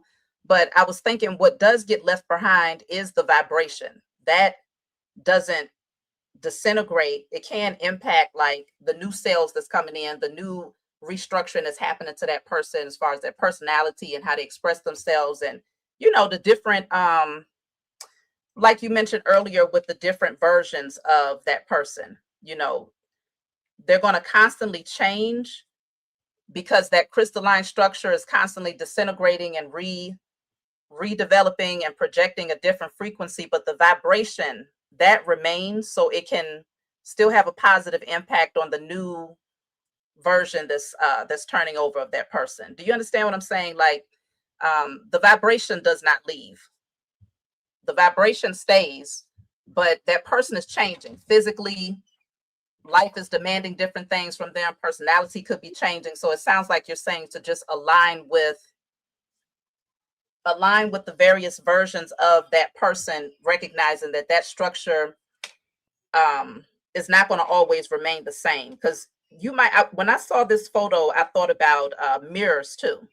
It made me think about mirrors. So it's like a certain reflection is being projected back to that person. You might prefer that. Like it might look shiny, it might look pretty based on what you saw when you first met that person. But that's going to change. That's going to disintegrate. That's going to go away. So it's a matter of learning how to embrace the vibration that's left behind once that thing disintegrates, and embracing the new vibration that's also occurring. I hope that makes sense. I'm just all over the place, but do you see what I'm saying? So the vibration that you're talking about that disintegrates, talking about the human body, the image, the look of the person? Well, this part disintegrates, right? This crystalline structure, this is inside of the cell, right? I'm assuming this would be inside of the cell. Yeah, it's inside the genetics, the genes. Yeah, inside of the genes. So it's actually inside of what is called the amino acid, which is on the double helix. So it's more deeper. It's a lot deeper. I'll give an example. A cell is like a library. A human cell is a library. The DNA are the books inside of the library, and the genes are the letters inside of every single book inside of that library. Okay, but this is in the nucleus, right? This structure right here is inside the nucleus of the cell, because you're talking about the DNA. It's in the genetics, because the genetics is lines of something called midichlorian. Yeah, it's like where the codes are at. This is the double helix. The genes are the lines, the little ladder looking lines, and the codes are actually symbolic of amino acids. Okay. There's a whole understanding to this. And it sounds complex at the moment, but it gets very simple in my classes and my consultations and courses and things like that. People, they get, oh, wow, I didn't really, it was so simplified, when I simplify it a lot, because I have a way of simplifying things. But like I said, we're just having a show at the moment, but it, it's an amino acid. That's where the true crystal is at, the code along the genes and the double helix. So this disintegrates within the person's lifetime, right? That's what I'm saying. Let's just say it's projecting, this person is projecting this frequency right here. Green, orange, red, blue. I'm thinking chakras. There's a certain projection coming from their auric field based on this structure right here. Does this actually disappear in that person's lifetime? This structure. I wouldn't say it disappears per se to a certain kind of understanding. It just metamorphosizes. But remember, everything is a vibration, like we both agreed on. We understand that it's a vibration. So a vibration doesn't necessarily die, disintegrate. It just transfers and transforms into another vibration. So anything, even the crystalline structure within the genetics, on the double helix, on the ladder of the genetics within the double helix, the codes, these are anytime rearranging, reorganizing codes that can reorganize according to the mind state and the being of the individual. And the depth of enlightenment that individual attains will begin to turn these into different codes and stuff like that. That's why you have ancient times and ancestry, ancient lineages, they used to have certain codes, they wrote certain sigils and symbols, because they were embedding it in the sand, in the tree, in the rock, in the stone, the mineral, because it was embedded within them, and they put that symbol up, but then they put a different symbol up because a different signal was getting across. So a symbol is a signal that's speaking to them, that they put out. And the vibration will always be there. That symbol or signal, it always projects a particular vibration. It's always there. That's why nothing is truly solid. Our bodies ain't truly solid. This phone ain't solid. The laptops ain't solid. Nothing is solid. This home ain't solid. There's no such thing as solidity. Everything is in constant transformation. Remember, like we had the example of the universe and the stars, what we see out there. And they say, oh, right now, for all the people who are astrologers and cosmologists and deal with astrology and deal with the zodiac, things of that nature, when they say Mars is coming in retrograde within the next 3 days, or it's coming, and when this happens, there's going to be a yellow moon. When this yellow moon occurs, do this ritual. But like we just said, these things aren't coming. They already happened. It's just coming into our physical view. But it already happened. It already occurred. But it came into our view, which means that we already did the ritual internally. That's just a confirmation and validation. That's the same reason I was talking about how our mates appear. They appeared because you were there at that time. I remember we talked about the show being something about, this show was first based upon we were going to have a certain kind of reading with certain kind of individuals or people, certain gods or goddesses, these colors, these shapes, things of that nature, and just see what people have an affinity to, what they like, what they're drawn to, what they, have an interest in, whatever. And this will tell us something about what you are on. I will begin to read through individuals and say, okay, well, you may be looking for a relationship. Somewhere in you is looking for a marriage or a union, but you actually need to interface with your root chakra, because that's a sexual chakra. And this is a sexual goddess. So the whole point was I was going to show them goddesses and certain things and just say, do you like this? What does this do to you? How do you feel about this? And this will it'll give a reading to say, somebody may be sexual, but their heart chakra is open. So even though somebody may have a very high sexuality or very high sexual drive, they're actually their heart is seeking a certain kind of different union. So they may be on the wrong road, but they may not be able to decipher or decode or read their roads. of what's going on internally. Because no matter what chakra you're on, a lot of people don't touch upon this, but the heart is always there. It doesn't matter whether you're at your root or whether you're at your crown. It doesn't matter. The heart is always present because the heart is the only chakra that exists. The same thing with the picture. The two people in the middle, the other ones that fanned out were just possibilities and vibrations that exist in a quantum field, what they call the quantum.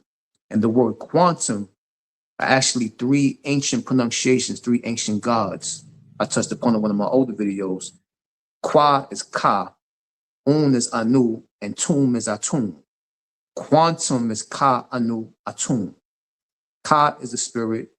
Anu is the god of creation, is a god of cosmic embodiment, and Atum is the god of creation. So quantum is the spiritual embodiment of cosmic creation. These are other spiritual embodiments of cosmic creations that can be created and come into vibration when it's called for and needed. But the only two people that actually, the only thing that actually exists in that moment are those two people. The only thing that actually exists in our body is the heart chakra, but we play amongst the crown and the roots. This is where you get, when you turn that symbol sideways, you get the kepra, or you get the symbol of the beetle or the creature in the middle with its wings fan. The thing in the middle is symbolic of the heart. The heart flies amongst the wings of the sides of the chakra system. So we're always in the heart. We're always in the love, whether we know it or not. It doesn't matter whether we are intimate, there is a love present. When we are intellectual or enlightened, there is a love present. It doesn't matter whether we're in our fight or flight mode, our animal, human, or God mode. The heart is always there. The other six chakras are an illusion. This gets a lot. Would you, okay, I guess to better understand, because I did see some people asking, well, what does that mean? Would you say that maybe if you compare, like, the sun is one star, but it's going to project all types of energies comes from that, all types of life source comes from that one projection. So being that the heart is the life force, then you're saying that every other projection of the chakras is coming from that life force of the beating or the vibration of the heart. Absolutely. Just like our sunlight, it's the sun. The sunlight comes to us in one spectrum, which is known as white, or what is actually known as the color spectralon. This spectralon white, which is the brightest white, the darkest black is called Vanta black. The brightest white is called spectralon. The spectralon spectrum that comes at us comes in one color, white. But a sun is composed of two different poles. Infrared, you know the other pole? Maybe, I don't know. Infrared, ultraviolet. Okay. That's the whole chakra system. So yes, things are going to come to us as one, but it doesn't mean that one is actually one. That one is the many. So it goes back to even the understanding of a person. You might be dealing with a per sun, which is a per light. It's one light that you're interfacing with, but that one light has many lights attached in him. She is composed of many lights in her. But depending upon what light vibration and frequency and spectrum that you're on is what you're going to see in them, is the light that you're drawing out of them. This is where you get that saying, when your energy is high, you control people, places, and things. When your energy is low, people, places, and things control you. When you have a certain vibration and you maintain that frequency within you, if you're a very loving and you're not wanting somebody else to be loving, but you're expressing that love, you're promoting or influencing that upon the one that you projected, they will automatically begin to animate what you are projecting because they are not really there. They are actually inside of you. They are a level of attainment. Like we said, one of the words of pupil is disciple. So they may have traits, idiosyncrasies, a certain way about their ego, their identity, their personality that you are not supposed to become offensive by, and pissed off by, but it's something that you are supposed to be becoming disciplined about within yourself, because they're a disciple, they're a person that is projected from the pupil that now has an aura around them as if they're a real life physical person in front of you, from the aura serrata in the eye, that is a virtual reality experience projected from the virtuosis of the eyeball. You got this reality is not what we think it is, what we've been taught it is. Like when people say, well, what do you mean he's inside of me? What do you mean she's inside of me? What the hell does that mean? How does that make sense?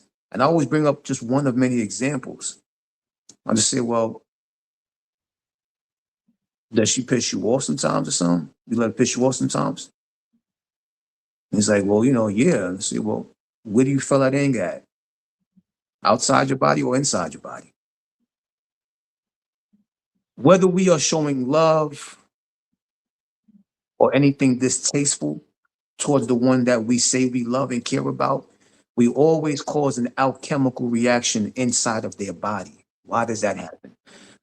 If I cause a chemical reaction within a woman's body, if she thinks I'm on the outside, she does not attain the enlightenment. I'm telling her where I exist. I'm telling her where I reside. I'm telling her where my true home is at. My true home is in your chest. It's not on this couch, in this home. Because if I can affect something inside of you, I'm telling you where I live. See, this is to bring a certain kind of ease to certain kind of relationships or unions. This is the understanding that brings clarity. We're here for clarity. We're here for lightness, to be grace, easygoing. Our melanin, the mellow noon, the grace of the waters, the flow of ease. That's what melanin is. So people, I'm not about that gnosis. Well, then scrub your skin color away, because gnosis is attached to melanosis.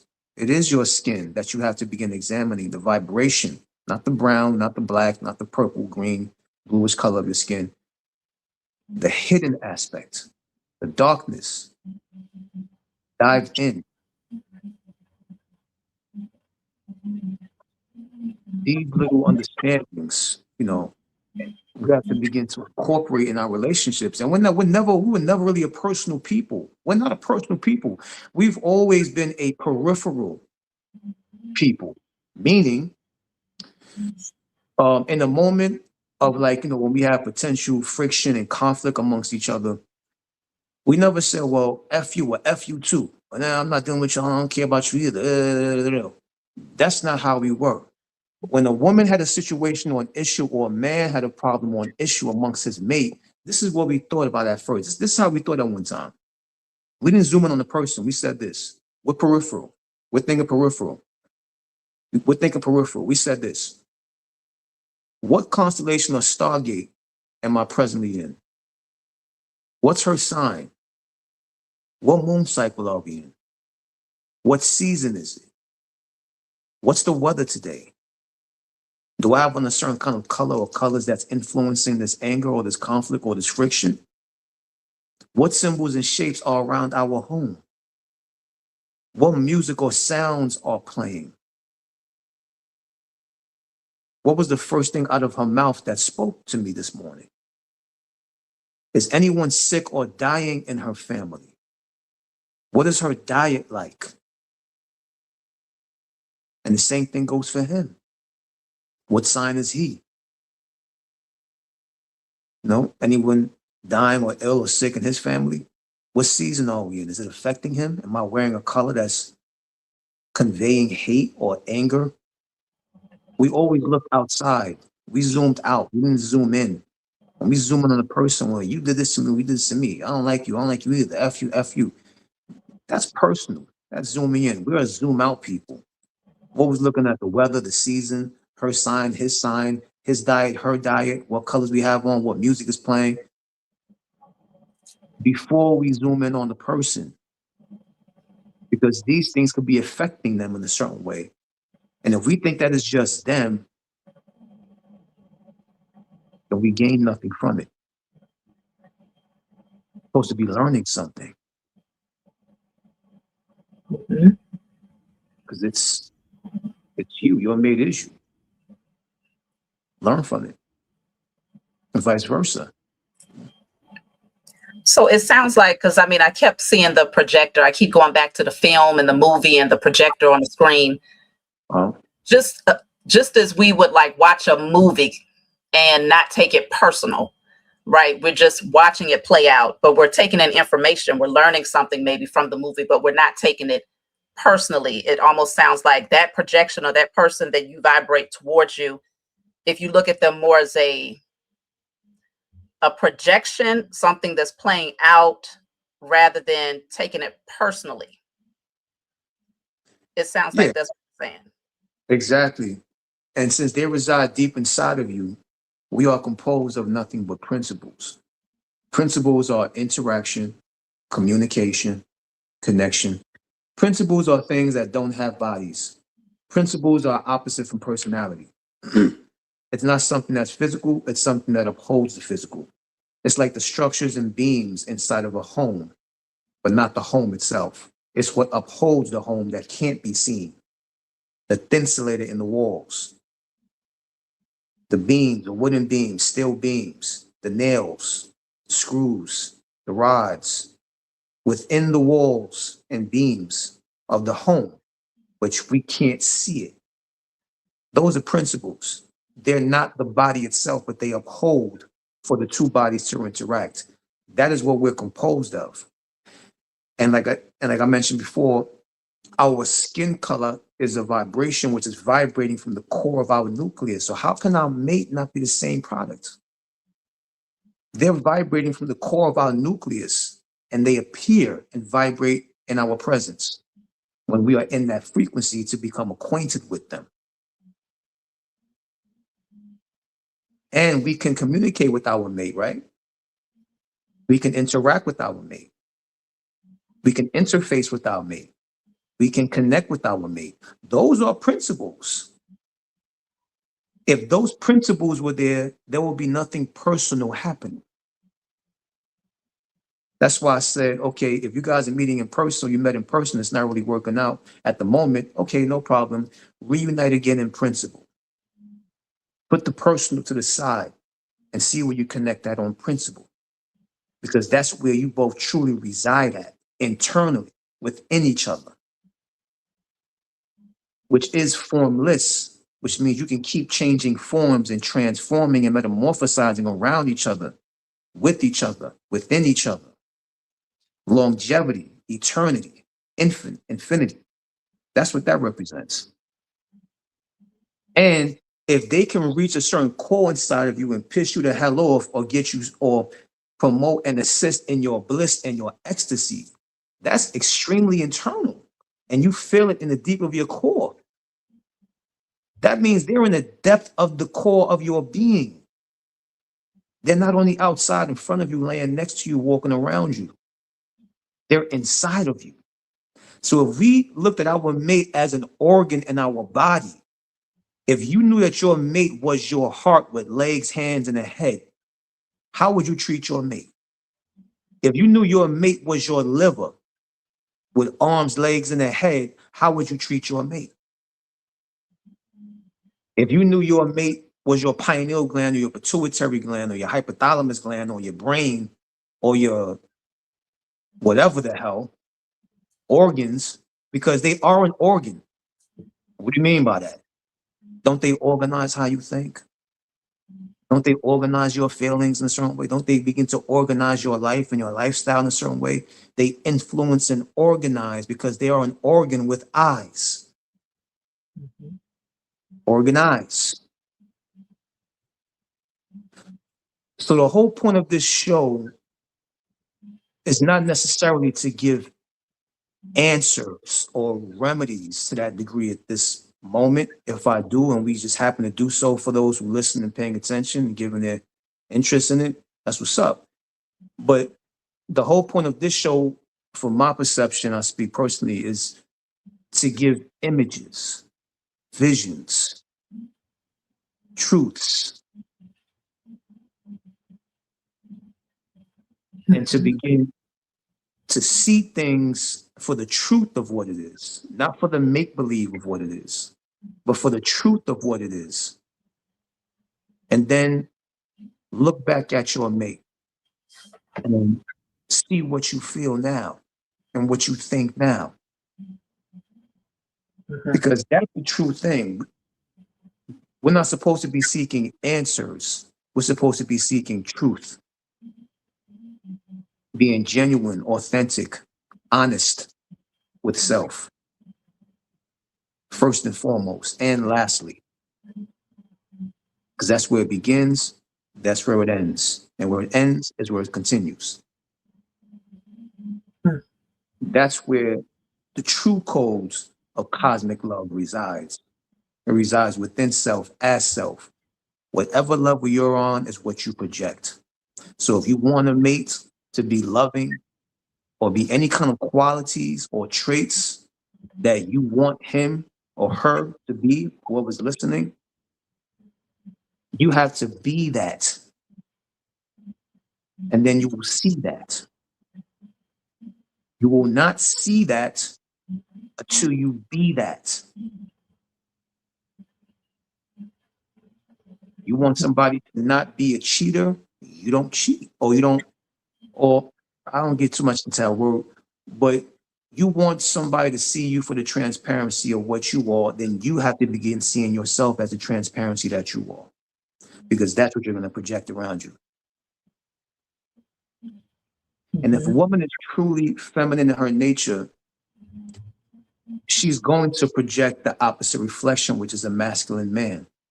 But it doesn't mean that that masculine man may not have certain kind of traits and personalities that may be a little off and throw her frequency off, and vice versa.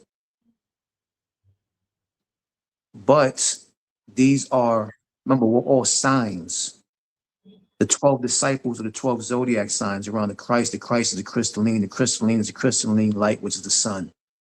The constellations around the sun, the 12 signs of the 12 disciples, the 12 disciplines, the 12 disciplinaries. Use their filth as your fertilizer to enrich in your soil, to access your soul in some way.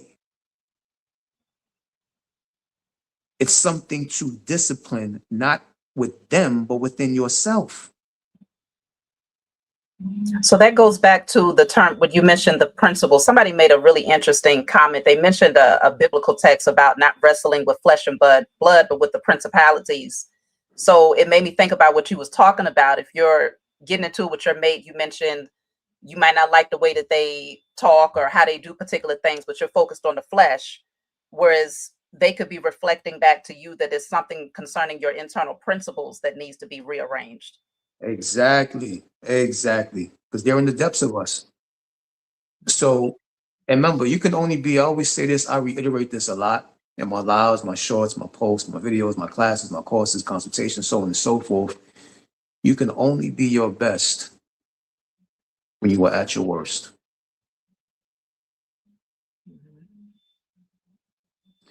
If you know you can call him 100 names right there, you can walk away, you can leave, or tell him to leave, or tell her to leave, or whatever it may be, and you didn't neutralize that within yourself, you did not respond, but you reacted, you missed a great opportunity to be your best when you were at the potential of your worst.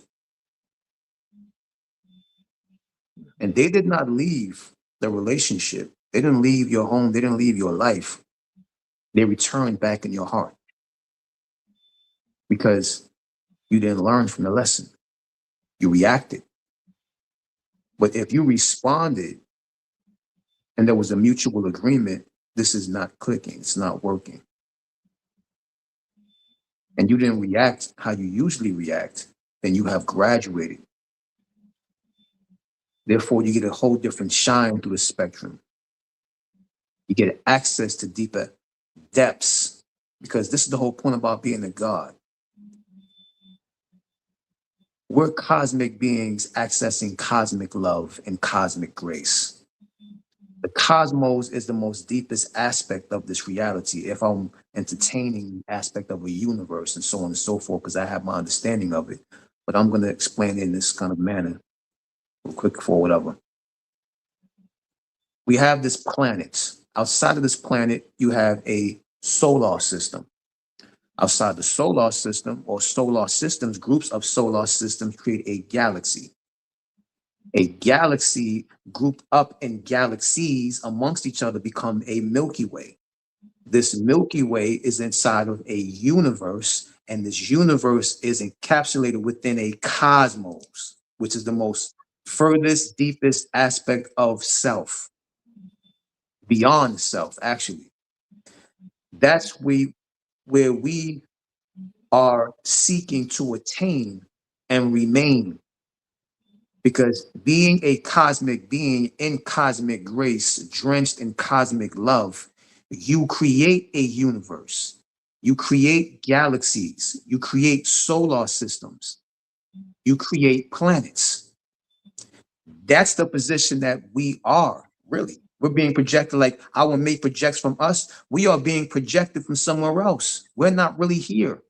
We're being projected, but not from the universal cosmos outside of us. We're being projected from our amino acids, the electrons, the ions, the quarks. Internally, we're being projected as a cloud, a skin cloud called the human body. So our point is to stay there, access that cosmic point, that cosmic love, that cosmic grace, and project outward. That's when you are considered a God. When you can actually tame and discipline other people who are different signs and disciples around you. Then you become the Christ head. When you become the Christ, you begin to crystallize your reality officially the way that you want it. But there's always going to be some sort of mastering. You always going to want the perfect 1, 2, 3. But he may be the perfect 1, 2, and twisted on the third, or the perfect 2, 3, and twisted on the first, or the perfect 1 and 3, but his 2 is kind of twisted. There's always going to be a not so perfect arrangement that's going to come across us, but that not so perfect is what we have to become humble to. And we have to discipline that self within ourselves, or that peace within ourselves. There always has to be some form of arrangement or potential reorganization within self. And it's always going to come with some kind of possible, say, in some kind of difference in some way to stir that up all the time. It's just like that with anything, like the Mario Brothers game or the Sonic the Hedgehog or Street Fighter or Mortal Kombat. You're going through all this, you're going through all the bad guys. You're fighting King Koopa, even Mortal Kombat. You are getting killed and killing other opponents, and they receive this award to go to the next master. So we have to go through the filth to receive that reward in order to enter that next level. Mario Brothers, all that shit, and going hitting all these different creatures and knocking them over and throwing fireballs at them, and all this shit just to defeat King Koopa and receive a golden coin so you can get to the next damn stage. So whatever personalities or idiosyncrasies that the mate may have is just King Koopa. How you conquer that is not reacting to it, learning from it, and seeing that whatever trait that person may have is just something that you have to override and neutralize within self by not reacting and staying in your cosmic grace in your respective space and coexisting. That's where your love is at. Yeah. When you spoke about the returning to the heart, you mentioned like if you don't get the lesson in that moment and turn inward, like you just project that energy outward, but you don't go within and use that opportunity if you're getting into it with your spouse to like to align yourself and to get the lesson in that moment. You said that person returns to the heart. And it made me think about like, you break up with that person, you move on, you likely attract somebody else. But being that you mentioned the heart chakra being the only chakra, that person, that energy has returned to the heart. But I was thinking about heart disease, right? Which is really high and prevalent, heart disease. So it's like you never really rectified that. So you might end up projecting someone who's giving you that same energy, just a different body all over again with the opportunity to rectify it. But if you keep letting that energy return back to the heart, eventually it becomes a physical, ailment. Yep. And defeating that King Cooper. That's the whole point. It'll return back to the heart and it'll project again as another personality. But when you neutralize it, you free it. When you don't, it just comes back in and then projects back out as something else again. So he may be or she may be the perfect, but there's some kind of shit in her that just throws you off. But that's something that you are supposed to begin disciplining within self. Find a way to coexist without being an irritant or a nuisance or feeding fuel to that fire. Let it be what it be without feeding it. And he or she will return back to the heart. And those that you neutralize, that energy, because it's not a person, it's a principle that you neutralize that returns back to the heart when you no longer react. They find a seat in the heart and they remain in the heart as an energy. Because remember, the energy, it goes through 3 phases. So I also teach in my class, of course, and so on. But it gets deeper than what I'm going to say. But it's an energy that turns into entity, and lastly, an identity, which is the person. Hi, how you doing? Nice to meet you. But when we don't neutralize the identity, it goes back into entity and then forms back into an energy to project again, once again, going through the entity and becoming another identity. Because we didn't conquer that. We didn't neutralize that. When we neutralize it, it goes back in the heart as an energy that you conquered, and now your enlightenment is taken to the next level. You get more deeper. You become more nano. You become a master of synthesis, a master of communication, a master of interaction.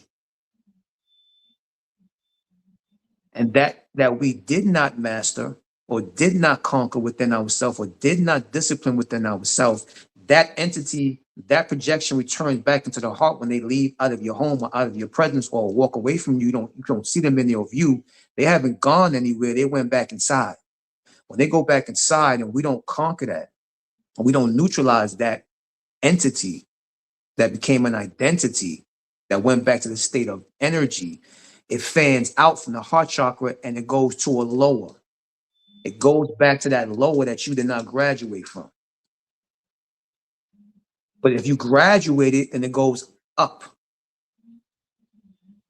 you become more enlightened. You become more spiritually confident because you now control your emotions, your emotions and your psychology, your mind and your body, your mind and your emotion, pardon me, your mind and feelings, your feelings and mind, your psychology and your biology become one. You know So now, okay, I get the cosmic being, as you mentioned before, once you graduate and it's going up and out, that's the cosmic expression, it sounds like. Yeah, everything pretty much is a form of cosmic expression. Even when we collide and clash and have conflict and friction with our mate, if that happens or so, because remember, stars collide, things collide, astros, comets. So there's a collision, but it's not like a horrible or terrifying thing. It's just the cosmos in a different form of expression. So, and this is where, even the ancient, those that attained this a height of enlightenment, they became known as the noble ones. The word noble is connected to the word nebula. Nebula is also another cosmic event. A nebula is a space within space that is like a nursery for other creating stars, or a space where dust and debris of destroyed stars reside within. But in this understanding with attainment and enlightenment, you become the noble one, you become the nebula, you become the nursery for new birth to occur. This new birth is your new enlightenment. You become the nebulous one, you become the noble one, you become a part of the royalty and nobility. Because you now can always baby yourself whenever you want to create a new you.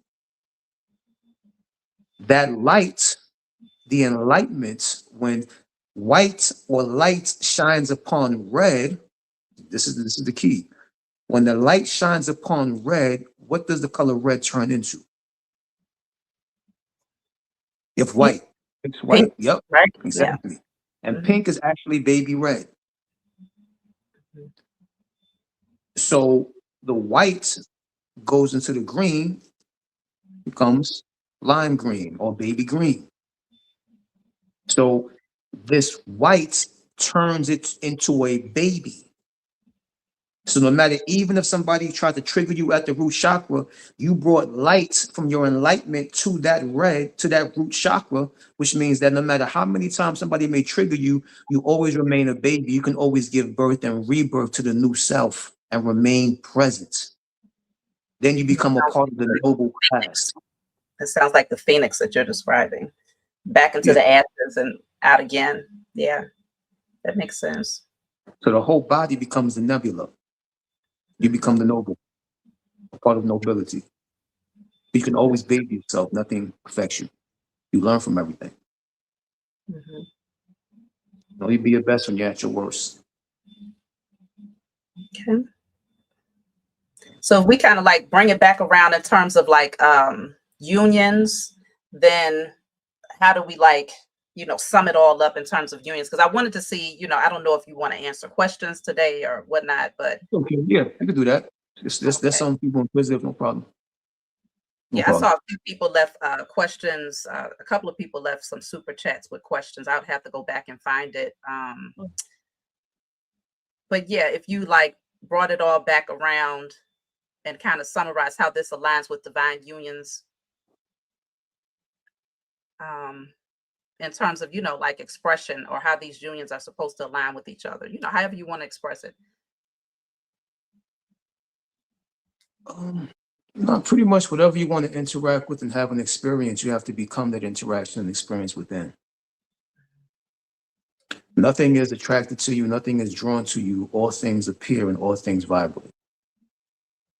It's a frequency, not an attraction. It's an appearance and a vibration, not magnetism. So it's actually whoever he or she is that you want to be with actually already exists in front of you and around you. The only question is, are you on that vibration to see them? All this really boils down to is accountability and responsibility. Knowledge of self. This is the age of attainment and application. You attain some gnosis, you have to begin applying the gnosis to begin living out the results that you applied. This is the reality of special effects. You are the cause. Let me see. I just want to, Raja, thank you for the super chat. I see you asked a question. He was, I guess, inquiring about this photo here, I'm assuming. Let me put it up real quick. On the picture with the crystals, how fast do those lights smooth? Let me see. I'm not sure. Do you understand the question, Amias? How fast do those lights move? It says smooth, so I'm wondering if he's saying how I don't know. I'm just making an assumption. How do the lights? Roger, where you at? I don't know. I see him right there. So, are you saying I guess the projection, what would be required in order for that energy to project in that way? Because maybe he's saying the opposite of smooth would be like maybe an energy that's less balanced or more chaotic, I guess. Well, What would it basically, be required? if I Yeah. think I understand where he's coming from, is just to begin becoming or being a state. Whatever state that you want to see appear, you have to be it in order to see it.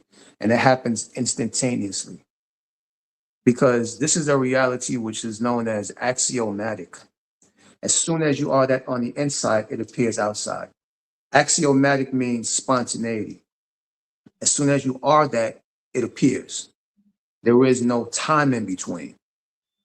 This is an immediate reality. Things happen immediately. Time is only the body. Our true beingness has nothing to do with time. Time is our grandchild. Time is our children. The body has something to do with time. But the process of time is based upon how long can you stay in that state? How much can you remain in that moment when it counts? This is why inner work is very recommended when it comes to this. And there's other different things that also also factor in as well. We have these things called Kajiraj Ah, which is our ancestors. They pronounced it Kajiraj Ah, which is a door or a doorway, which is a portal that pulls you into a vortex. This happens right in between at sunset and it happens at sunrise. Right in between the sun and the moon, there's a specific doorway that opens. If you can remain in that state for a period of 3 days, frequently, consistently, consecutively, an appearance will emerge. And that's a guarantee that always happens. For 3 days, if you can remain in that state of whoever you want to appear, whatever you want to appear, whether a new house, a new couch, a new car, a new whatever the hell, new business, be in that state and stay in that state during these three Kajiraj, these doorways, these portals, these vortexes, because that is the middle point of potential, where potential becomes instant and instantaneous possibility. And remain in that state. There's no time when it comes to that. And don't worry about time, because the more you focus on time, the more time exists. Mhm. You are Chronos. You are Lord of your chromosomes. You govern what time is by manipulating the elements and creating a certain alchemy to appear what you desire. There's no time. And don't worry about that. Because when you think about time, you put yourself in a tomb. Time and tomb is synonymous with each other. But look at the word time backwards. The word time backwards is to emit. Just emit. Just permeate. Just project. Mhm. It'll arrive. It'll appear. Yeah, and I would say, what I like about this image is that, If I'm oh, understanding him I'm correctly. sorry, you were saying something. No, I said, if I'm understanding him correctly. No, I think that was, to me, that was a perfect explanation. I hope that that gave you what you needed, Raja. I just wanted to answer, like, to add to that, as far as looking at the image, to me, none of the lines are completely like straight, you know. So I would say, like, how you hear, timing is more fluid, it's not linear. I would say, if you are more fluid in your energy, then that's also going to determine how fast something can turn around. But that Mhm. linear perspective boxes you in. And so it kind of, it's like a gate that you have to learn how to bypass with that linear perspective. So if you're more fluid in the energy and how you see time and things, then it can happen a lot faster. Because I remember one time we had a podcast in the past, Amias, where we was talking about the spirals, and I had mentioned how the linear energy, straight lines is usually dead energy. It's not a whole lot that you can do with that, but the spiral is more of a potential energy, something that has the potential to Mhm. unfold in infinite possibilities. So I guess it's more or Mhm. less just aligning with that fluid nature and less in the linear, and then the timing won't really matter. It's all about how fluid you are. Like he's like a That's mindset correct. emission, But the emitting. spiral is funny too, because the spiral is the foundation of the linear. The spiral projects the linear, but the linear shows us these three, four colors as we talk about with that one spectrum of sunlight. It looks like one shining light, but it's actually many different colors in many different directions. But that came from a spiraling intelligence happening within what we call the sun.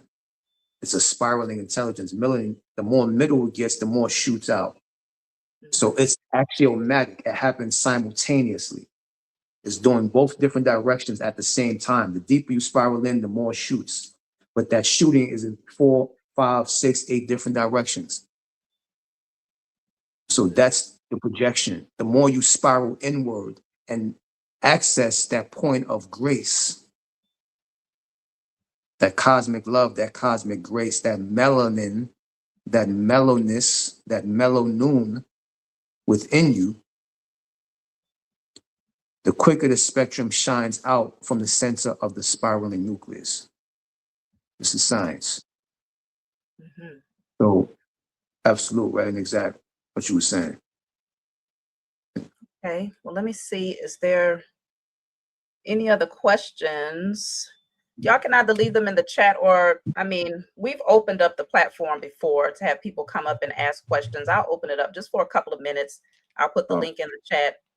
And then, you know, if nobody has anything to ask, we'll kind of wrap it up. But let me just see. And you have the choice if you want to come on camera. If you don't want to come on camera, that's fine. You can just, you know, be on speaker or whatnot. So it's up to you.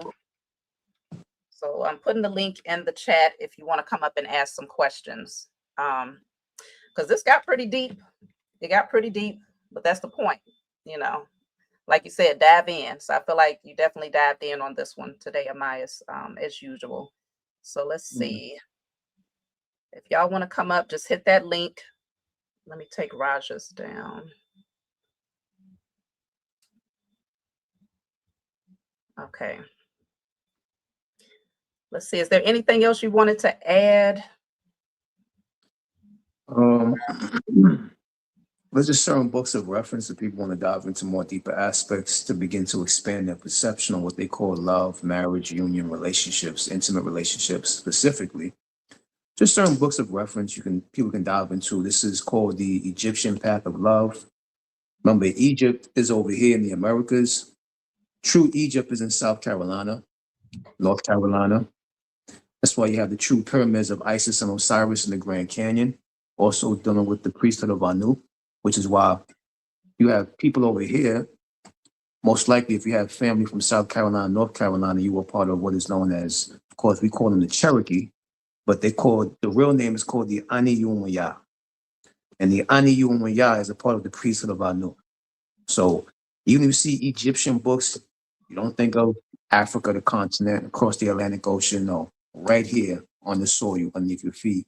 This is known as pre-dynastic Egypt Gnosis. This is a book here called The Egyptian Path of Love. Also, too, you can dive into this because I just dissect my books. But this is also very deep dealing with, it's called the Isis Thesis, which I kind of informed you about before. It's like a damn dictionary. I dissect it. You got to dissect the books. Also, there's another book called Love is a Fire by Llewellyn Vaughan Lee. It's a very interesting book as well. Love is a Fire. This deals with Sufism and a certain kind of understanding called the Hadith, which means to die before you die, which means to put the personality and ego in its check, in its place. This is also called The Magical Sexual Practices of Ancient Egypt by Judy Hall. Also called Private Property and the Goddess. Private Property and the Goddess. This is known as the Queen of Willendorf. This figurine right here showing, I guess, the figurines of a Black woman, the shape, you know, so on and so forth. This is called The Science of Love by John Baines. Very interesting as well. If you want to begin to your transparent journey of what true love is about. And this is another book called The Passion of Isis and Osiris, just to name a few. You know, I have a pretty expansive library of my own, but just to name a few at this moment, I'm saying. And also just to add to it, the reference of the gods and goddesses inside of these crystalline encasings that we call DNA. or genes. This is a very deep understanding. There's a book called the Ebers Papyrus where they talked about gods and goddesses or names or pronunciations of these ancient deities inside of our blood system. You have muscles called after certain gods. You have certain organs called after certain gods. This comes from something called the Ebers Papyrus. In the Ebers Papyrus book, after that came something called Gray's Anatomy. We get that show Gray's Anatomy, but it was actually dealing with the anatomy of the human body. And after that, there was something called Humana de Fabrica. And then last but not least, there was this book called the Isis Thesis. And it pretty much just pertains to this deification or these energy grids inside of the human body that we were calling up to conduct a specific ritual and ceremony inside of the bloodstream, inside of the DNA. And yes, this is passed down to our bloodstream and DNA from our ancient lineage of what they were about and what they were doing, and how they were getting busy with this kind of energy and deification. It's not talking about call them inside of your veins and arteries and your bloodstream. I'm not saying that, but it's supposed to give you a certain kind of deeper understanding of the makeup and ingredients of what we as indigenous people, melanated people, are truly made of and composed of. To make that kind of short and sweet, because I can spiderweb that in so many different directions. We'll be here for 18 hours.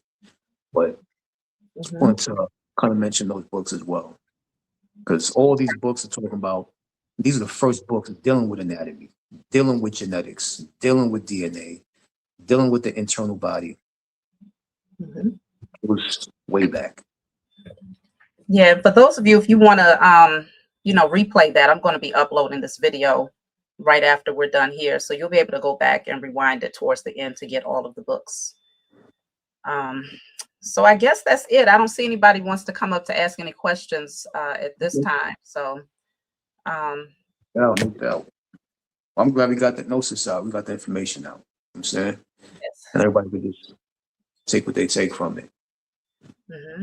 Well, I'm glad you came on, Amias. You was about to say something?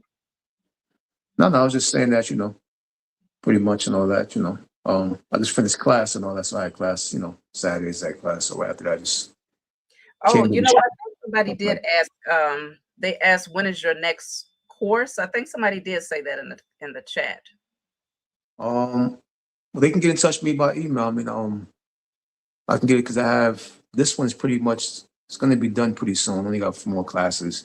I wouldn't recommend them coming in towards the end, 3/4 of the course being over, because I do courses 3 times a year, and it's 2 months on, 2 months off, 2 months on, 2 months off, and 2 months on and 2 months off. So I have like 3 semesters per year. The next 2 months shows up for fall. Next course begins in I would say end of August. You could say start to take enrollment. What? Let me put your email on the screen. What's your email? ASULAZUL11@gmail. And also the website as well, if people want to check out the products.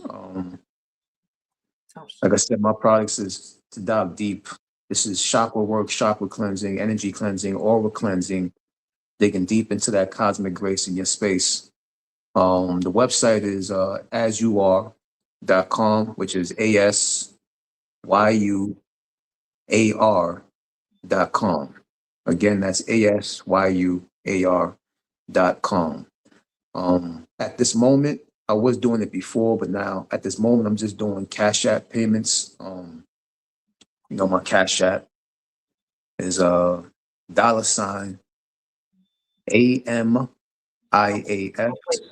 I'm about to, hold on. I don't even know if I can put all of that up at one time. Let me put this one up first, and then I'll put your Cash App up. I don't know if I can do the website at the end. So that's the email and then the website at the end. Yeah, because it wouldn't let me. Okay, no big deal. No big deal. So wait a minute. Hold on. Asyouare.com. Okay, yeah. I think it's pretty. Yeah, there's a U. There's a U missing. Oh, hold It's on. Let me go back. asyuar.com. And on that website, if anybody's interested, you can get in touch with me. I said by email, whatever products you want to get or consultations you want to book, get in touch with me by email. Let me know after the payment is made or before the payment is made or while the payment is being done. Get in touch with me. What's the Do the cash app? $, of course, Amias as one, which is AMIAS1.